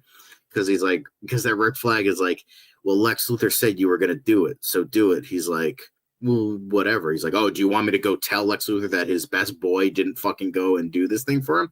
And he's like, No. I fucking love that, because it shows how fucking scary Lex Luthor can be. Like, even without his presence, without anything, just like a common thread of like the idea that maybe he can do something to him is still beyond frightening. And that just goes to show how powerful Lex really is. And I love that. So way to go for them on that, like showcasing the like power behind Lex Luthor. But I really liked that. Brilliant. Yeah, obviously. Hell yeah. So, but yeah, I liked that. But I loved, I also loved how when Vigilante was talking to himself, he was like, "Oh my God, you come from an Earth where America won World War II. It must be a utopia." Vigilante's just like, I thought that was really funny as well. And then I also really liked the ending. It just, again, what I was saying, it goes to show how great of an actor John Cena really is. Like, it just seemed very human. It just seemed so fucking good. It just, again, it really shows how great John Cena is. I'm not really getting into the plot because there isn't really a ton of plot. Again, it's like mainly character stuff. Well, again, it's finally out of the bag that their Peacemaker is not their Peacemaker. Yeah, that's it. He tries to explain himself to his dad and his brother, and his brother doesn't take things very well, finding out that their Chris is gone. The dad, on the other hand, turns out not a Nazi like the one in our world, is trying to be really understanding. I think his attitude, he's looking at it as like, our Chris was really troubled and had a lot of demons. This Chris seems genuinely, upset and remorseful about what happened. And how do we move on from here? Then unfortunately, Chris's dad in the other world is unalived by Vigilante, who mistakenly assumed way to go, was a Nazi, as and it's a fair assumption for him to make, that this guy would be a Nazi amongst a bunch of Nazis. But turns out, as Peacemaker says over and over again, in the end, I don't think he was a Nazi. So that's he seemed pretty offended when somebody called him that. So just think about it, right? Think of the alternatives, right? So it seemed like his father, he had even made the comment, like, just because we're surrounded by these people doesn't mean that we subscribe to, the same attitude. So, like, think about it. Wouldn't it have been great if he could have taken his dad and his brother back to our world, where, and then they could have all gotten along wonderfully, but sadly, no, that couldn't have been the case. But no. But yeah, I mean, here he is talking with got that belly. Speaking of the one thing that really fucking made me laugh, I love when Augie and Keith, when they find Amelia and Peacemaker, when they have the peace cycle, the whole chase, they kill all the police officers, blah blah blah, all that stuff. And I love it when, you know, the man who played the Terminator said in a very embellished kind of way, "Come with me if you want to live," where he's like, "If the two of you want to live, come with us." I'm like, hey, I see what you did there. Love to see it. Yeah, no, I agree. I'm just like, oh, fuck you, man. God, I kind of hate, I was saying this before, I kind of hate Vigilante now. Like, man, I know he wasn't supposed to know, but like, man, fuck you. He was just trying to protect his buddy. He didn't want Chris to go down that path of being manipulated by his dad yet again. So I mean, I get it. The motivation was there for a reason, but wow, did it unravel quickly? It was, yes. I mean, that was really the most surprising part for me. I was like, oh, that happened, and and he's gone. Okay. Also, hello, Jose. Very nice to see you. But other Amelia Harcourt, who's apparently never worn pants for 10 years. At least 10 years. So that's interesting. But another man rocking the beard and bald look. I think David Denman definitely does it better than I do. But yeah. And then of course we have the playlist of anything that appears in this wonderful little thing. And I do love the fact how there was an interesting thing here that in this world that the dragon get up in the other world, white dragon, white supremacist, that works. But he is called Blue Dragon here specifically after the accented color. So I'm like, I wonder why he's called Blue Dragon instead of White Dragon, because mostly his suit is white. So I'm like, that's interesting. But his headpiece is not white. In the other world, it was white. Here it's blue. So I'm like, that's interesting. And then it's found out that, in fact, it's mirrored with the fact that, yes, he's not that. So I'm like, damn, if only Chris could have gotten the non-Nazi racist one. But here we are. But this is why we can't have nice things. But I mean, I wouldn't say that is true. That is true. I don't know if blue is the total opposite. Is blue the total opposite of red? Because definitely that's the case. Because Nazi, you think of red, so that's interesting. Yeah. So I don't know if I would say Keith is evil. Not evil, but apparently he found out your brother died and you have the man standing in front of you. I get it. No. Because even their dad was like, listen, I need you to keep a level head. You're really good at that. Don't fly off the handle. So apparently he does kind of let his emotions get the best of him. And again, he was just told that his brother was killed by someone who thought he thought it was his brother, and he's feeling all kinds of feelings about it. He's not gonna approach this with a level head. So we're gonna have to deal with the consequences of that. We thought the brother was unalived by Harcourt. Looking like he's not.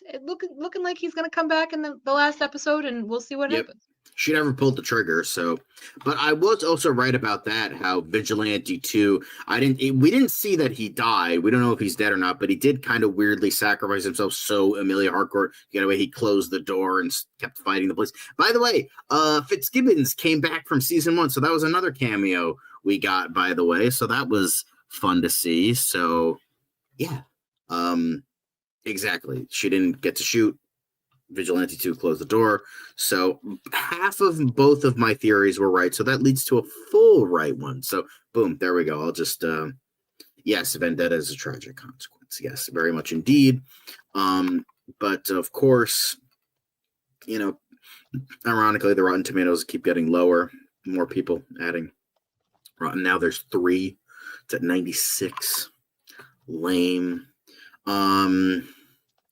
But yeah, I don't know if you have anything else to say in regards to this episode. Again, the post-credit scene was funny.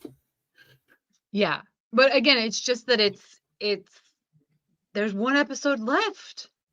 And I think that's the hard part is this episode had so much to it, and like you said, John Cena, he really went to a different place, and it just makes me want more. And it's like, why do you give us all the really good shit like second to last episode? It's hardcore, but it's awesome. So I mean, again, John and I have speculated to death privately on the show, all the predictions that we have, all the things that we think are going on. Some have come true, some have been surprisingly so off base. So I don't even know what to think for this last episode. I don't know what's going to happen. Rick Flag Sr. has still not interacted with Rick Flag Jr. yet. We thought that was going to happen. We thought somehow Rick Flag Sr. was going to get into this alternate world. That hasn't happened yet. So I'll be really interested to see what becomes of all of this. Peacemaker. I don't think it's anybody. I think it's just a random character, you know. But Peacemaker ends up getting arrested at the end. He gets taken by Argus, so we'll see what happens in that regard too. Again, I wonder if he's going to mention to Rick Flag Sr. that his son is still in this other world. Who knows? So we'll see what happens there. There's still I feel like I still feel like there's so much left to happen, and we only have one episode left. Yeah, although according to, I don't know who said it in the chat, but apparently the next episode is going to be almost an hour long. Yeah. James Gunn did say that's going to be 57 minutes long, so there is that. Still not going to. It just feels so weird, like there's a disconnect, you have this entire thing about like Rick Flag and this other world in the first 7 episodes, and then the last episode is just going to be about Chris is in prison, and Argus is like hunting, like going to these other worlds for summer. It just feels like that. It feels like that was like that. It would be in the first episode of season 3 if we were to get a season 3. You know, like it just feels like kind of like awkward tonality. Like it's just so radically different. However, I can kind of see that because that could bring in a lot of like fun, big stuff in terms of season finale kind of stuff. Because if this was the season finale, I'd be kind of pissed because I'm like, oh, that's it. That's all we get. And it's kind of a lame duck ending. But so I can kind of see why they went that angle, but it's also still kind of weird to me at the same time. Right. But yeah, so we did get a little bit in regards to, you know, James Gunn did promise, let's get to the bottom of this SOP in episode 7. And here, Robert Patrick is sitting in the pizza restaurant, just having, sitting there. It's fun. And then, of course, we have to watch Peacemaker for the plot. And this is the plot. This is the real plot of the show. Most definitely, 100%. Yes, this world lost, 2/3 of the top trio, but you know, man, it's spring. But yeah, I think it was a solid episode. I don't think it was I think it could have benefited from like 5 more minutes, like just to kind of space everything out a little bit better. Yeah. But overall, I think it was a rather good episode. So now we can get rid of the spoiler warning. There we go. But we would love to know your thoughts on this latest episode of Peacemaker. Liked it, hated it, something in between. But this isn't the only Peacemaker related stuff we have for you today. But apparently the whole controversy in regards to Peacemaker, the whole emote in Fortnite, there was the whole thing, but apparently it is coming back somehow. The Peacemaker emote returned. But it is going to have some changes. So there is that as well. And the big thing that they've said in regards to this is we've worked closely with our partners at Warner Bros. Games to confirm there were no creative intentions to connect the Peaceful Hips emote and the current Peacemaker storyline. Yeah, I could have fucking told you that.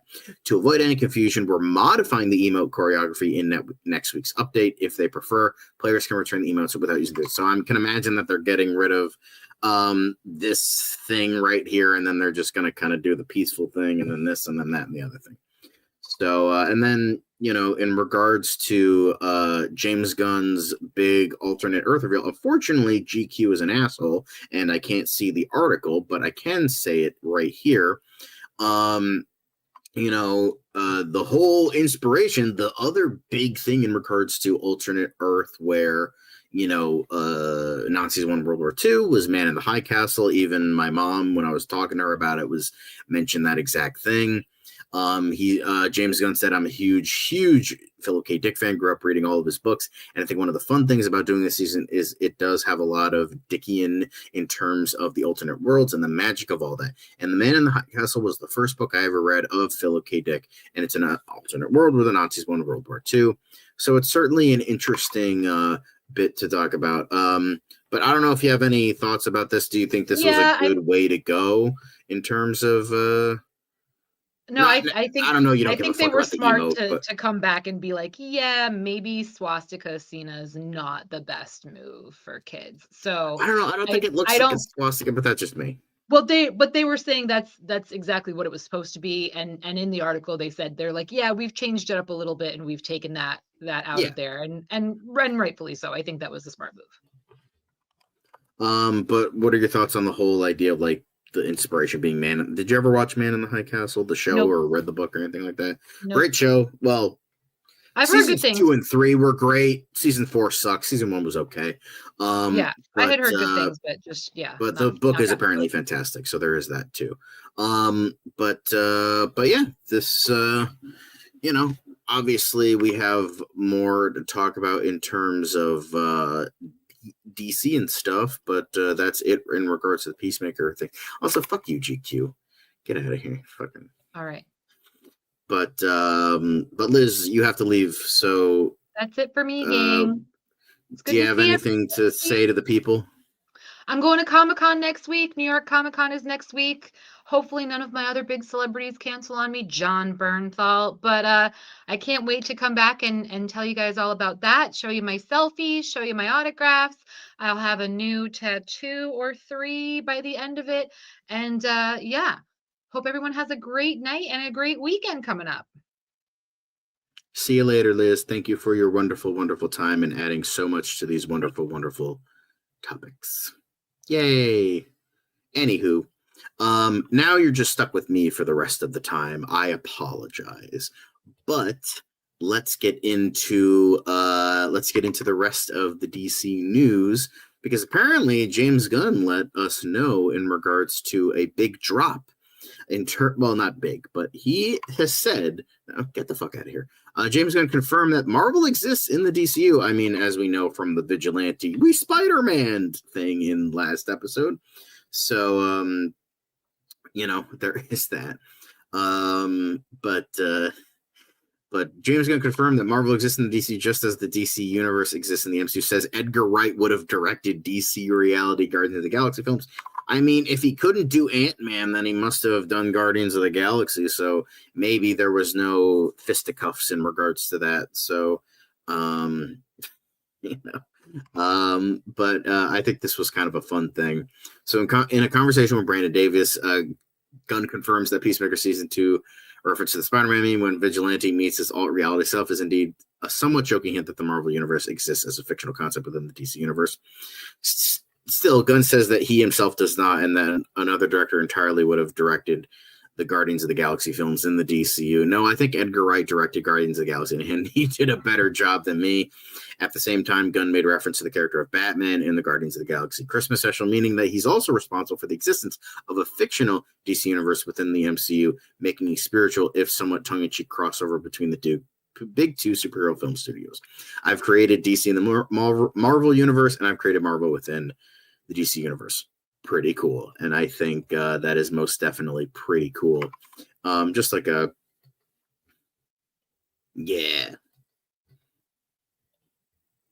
don't know what you're saying. As can make cards. I think he's just being humble about it. He doesn't want to say like, oh, yeah. And to be fair, I think I love James Gunn, but I do think Edgar Wright is a better director, but that's just me. Yeah, same. Like, oh my God, I'm so excited for the Running Man. It looks so fucking good. But yeah, just like a fun, cute little thing. But apparently James Gunn has an update on the DC Studios slate. But he had this to say in regards to this. So he was saying, in regards to future stuff, again, very vague stuff because James Gunn loves being vague. Right now, there's actually 2 really cool film scripts that I'm hoping to take to the next level that we have general plans for, and I'm excited about both of those. And then I'm excited about one TV project in particular. I don't know why we're not greenlighted on that already. It's just figuring out the budget. So there's a couple things that are very present that I'm excited about. So, obviously this is kind of a lesser source a bit. So we do have a more official source, Screen Rant, more official, but Murphy's Universe is just kind of a blog. So, so essentially saying the same thing right here. Dealing with getting Supergirl into shape, all these other things, in addition to what was said in the other article. Watching episodes of Lanterns, that's going along very well. So it's really just dealing a little bit with everything, and then mostly Man of Tomorrow. That's the biggest thing for me. I mean, we go into production in April, so it may seem like far away to you, but to me, it seems awfully close. So what this means is that we will be getting 2 big projects. I mean, he did confirm that he is working on the Brave and the Bold script. He said he's working closely with the writer, and that Anna Naguera is working on Wonder Woman. So the things that have scripts that were mentioned in the past are probably not getting as much foresight, as much stuff in regards to that, because these are the 2 big things. They're the trinity that Dan wants to see so badly. So, funny. What project would you give Edgar Wright in the DCU? That's interesting. We could do a fan casting on that, fan cast Friday on that. And speaking of, it seems like we're going to be doing Black Panther for that, or Matthew Lillard in the DCU. Not quite sure. I would have to double check that one. I'll double check it by the end of the show. But he could definitely do, especially if it's Grant Morrison's Doom Patrol, he could do a really good job with that. I mean, Edgar Wright is such a fucking amazing director. He could make anything work. Honestly, I'd love to see like Animal Man from him. He could definitely do a really good thing with that. Honestly, I wouldn't mind seeing Swamp Thing from him. Last Night in Soho was not that great, but I could see him doing good things with that. So there is that. But that's it in regards to that project. Yeah. See, I mean, I feel like Grant Morrison and Edgar Wright could do amazing things. Like, I feel like their vibes are very similar. But next up we have, speaking of other projects, is that DC Studios reportedly adds 5 new gods and more characters to the Mr. Miracle series. Now, we did talk about this a couple of months back, that we are going to be getting a Mr. Miracle animated series, and that it's going to be based around the Tom King maxi series that came out a couple of years ago, which is one of the few things I don't totally hate from Tom King, so I'm not as worried about it. I thought it was like okay at best. It wasn't the greatest thing ever, but yeah, Deadman could also be really interesting. Yes. I mean, it's different, but I think exactly. So yes, hello Caleb. You reached it. We already talked about Peacemaker and all these other things, but we're still glad to see you. So yes, so don't worry, you're going to get the honka at the end of the series. Yes, it was. We did talk about it. Please don't spoil it in the chat too much. But yeah, I think it was a very good episode. It had a couple pacing problems, but it was still overall a very good episode. I just wish it was longer. But apparently these are the 5 new gods / apocalypse people being added, and apparently it's going to be Darkseid, of course, Darkseid, because he was a major character in that maxi series. You're going to have Highfather, of course. That is I believe that's Scott Free's like real father, so there is that. You have Light Ray, makes sense, Orion, and then Funky Flashman. He's not a new god, even if you think he's one. I don't remember if he was in the maxi series. I forget.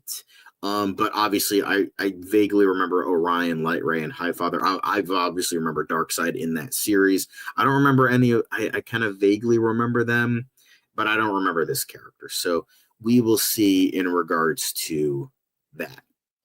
But this is coming from Nexus Point News, so we don't know if this is going to be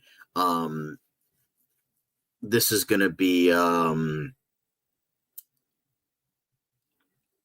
this might not be 100% true because we'll say Nexus Point News did have a lot of they've gotten some exclusives there. They've shown that they're actually pretty good. They're right about like the Lantern stuff, so this could be, possibly true, but it just makes sense. Like, obviously Darkseid would show up, all these characters would show up, so there is that. No, this is going to be a little bit more serious. Is it DCU? I would imagine it is, but I could also see it be like, at least with this, it's not like, oh, Darkseid's the villain of Justice League type shit. At least it's like New Gods remaining separate, and it's its own fourth world being its own thing.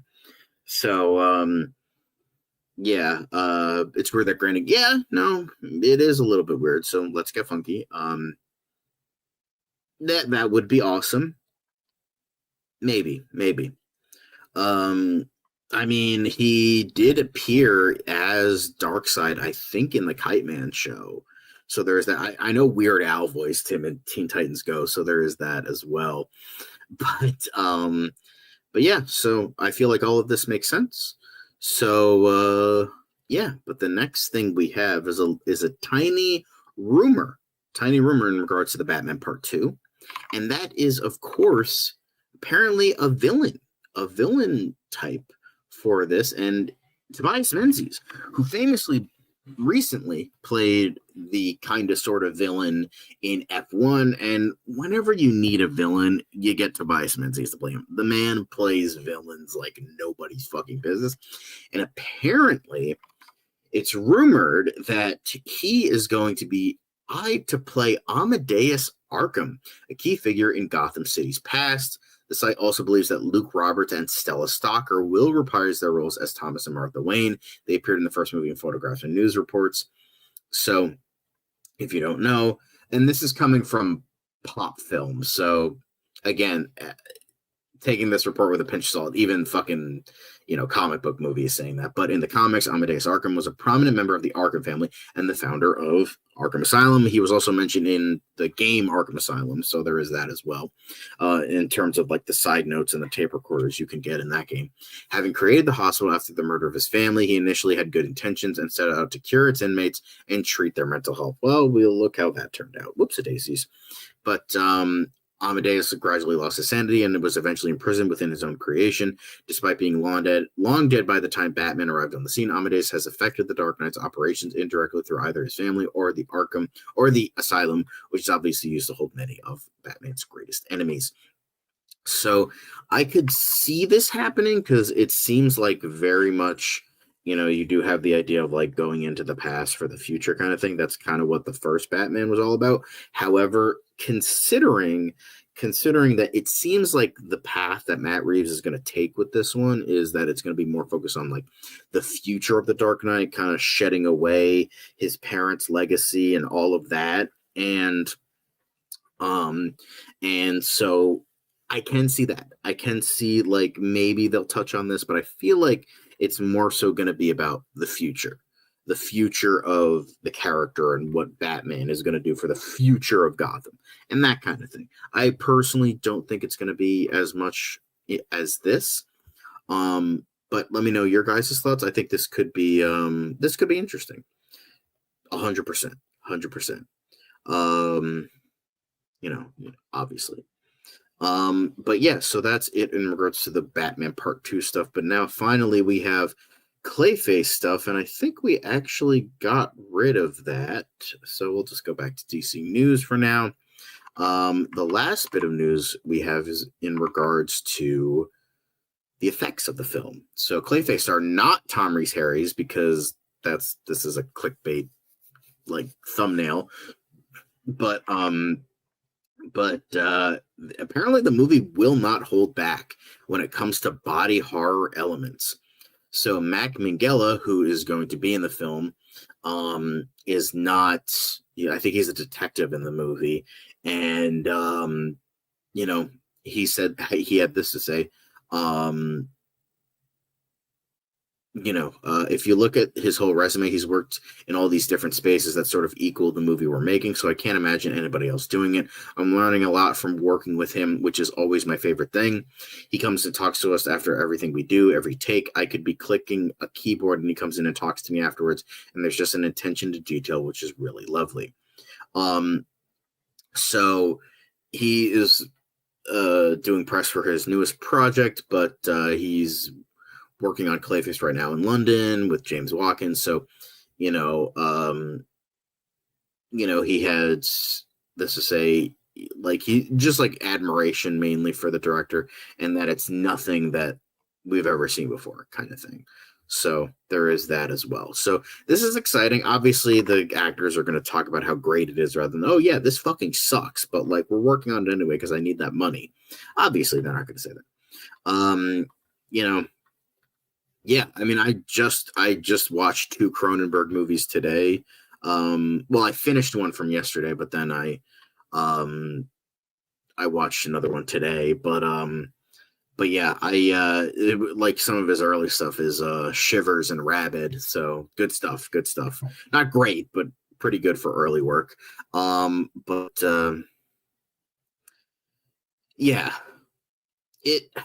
I do kind of see I do agree with that. I hope so for that, but I agree. I don't like the whole parents test the hero type bullshit. I think that's a bullshit thing because it's I understand it, the idea of we're not our parents, but I feel like taking that to such obnoxious extremes is just ridiculous.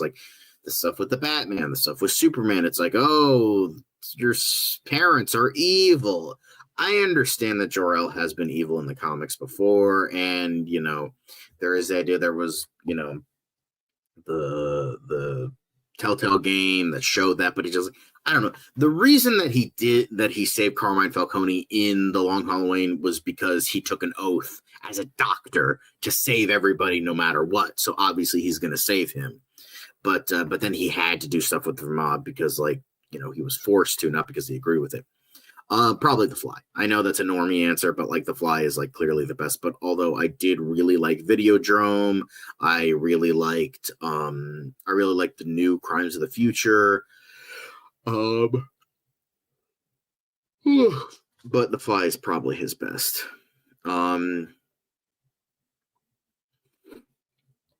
and it's Smallville too. I know that as well. I don't know. I just feel like that's kind of ridiculous, but I don't know. It just makes me excited for this. But James Gunn was talking about the practical makeup in Clayface because I know he was talking about this for a while. But appearing on the Morning After pod, Gunn was asked about the Clayface set photos that have been popping up online. I did see a little bit of this interview, and he confirmed that they don't bother him. But that led to a more interesting tidbit. He confirmed that due to the numerous outside scenes, there were discussions about whether or not the injury scars should be done with CGI to keep them from being photographed. Gunn explained, we knew we were shooting outside. We knew there would be some photos that would get out, and we knew there was some makeup and stuff involved. And they're like, "Oh, should we not put any of the makeup on and then just do it with special effects in post?" And I'm like, "What are you talking about? I mean, is it going to make $1 less at the box office?" Gunn went on to add, first of all, if some videos leak, and then secondly, I want you to spend hundreds of thousands of dollars on VFX when it's going to look better if it's practical, because there's a lot of amazing practical effects in Clayface. So that means a lot. Obviously, when Clayface is an actual clay monster, if that's where they're going with this, then obviously that's going to be CGI. You can't really fake that practically. You can, it could probably work, but for the most part, you have to do that with CGI. But the fact that his scars, and I assume the first transformations are going to be practical effects, that means something. So it just goes to show, I mean, according to It's So Swifty, it's going to be a major hit in comparison to Supergirl. So there is that. Yeah, I get it. I agree. It is dumb with the whole parents thing, but I get it. So, all right, go ahead. It just doesn't work. Gunn said the same about Superman getting arrested. They filmed outside. It wasn't a major spoiler. I like how Gunn doesn't waste money on CGI, but gives the artist enough to work with. But yeah, this is definitely exciting to see, and it just goes to show that with 90% of the bullshit views, so that 10%, it actually means something. I don't know. Like, I love James Gunn, but like, he just needs to. Jennifer Holland just needs to take his phone away. I understand that because it's a weirder character, and him getting an entire movie before Batman is maybe ridiculous, but I don't know. I'm excited for it. Mike Flanagan's got the script. James Watkins is, for the most part, a good director. So and Tom Rhys Harris is a good actor. So, you know, but yeah, that is it for today. However, we do have one more bit I do want to talk about, and that is for tomorrow, because obviously we have to talk about Fancast Friday. So with that, I think, it would be wonderful to talk about that. So there we go. And there it is. So it seems like we will be doing Black Panther tomorrow. Harley Quinn and Joker don't make the cut for next week, but it seems like Matthew Lillard in the DCU is going to make the cut for next week. So Harley Quinn and Joker are gone, but Matthew Lillard will return for next week's Fancast Friday, in addition to whatever Fancast characters you want us to do. So that is now it for today's show. Thank you all for watching. Lizz joined us for the majority of it, but I finished it. But sorry about that if you wanted to see more Lizz. But interesting. But make sure to like and comment and subscribe and click the notification bell so you know when we go live. Although it was an interesting thing, I'm torn about it. Maybe we could talk about it more tomorrow. Even though fucking Margot Robbie sucks and the character sucks, but that's whatever. And who thought that could be a whole series, and turned out that's the better thing that came out of the Becks anyway.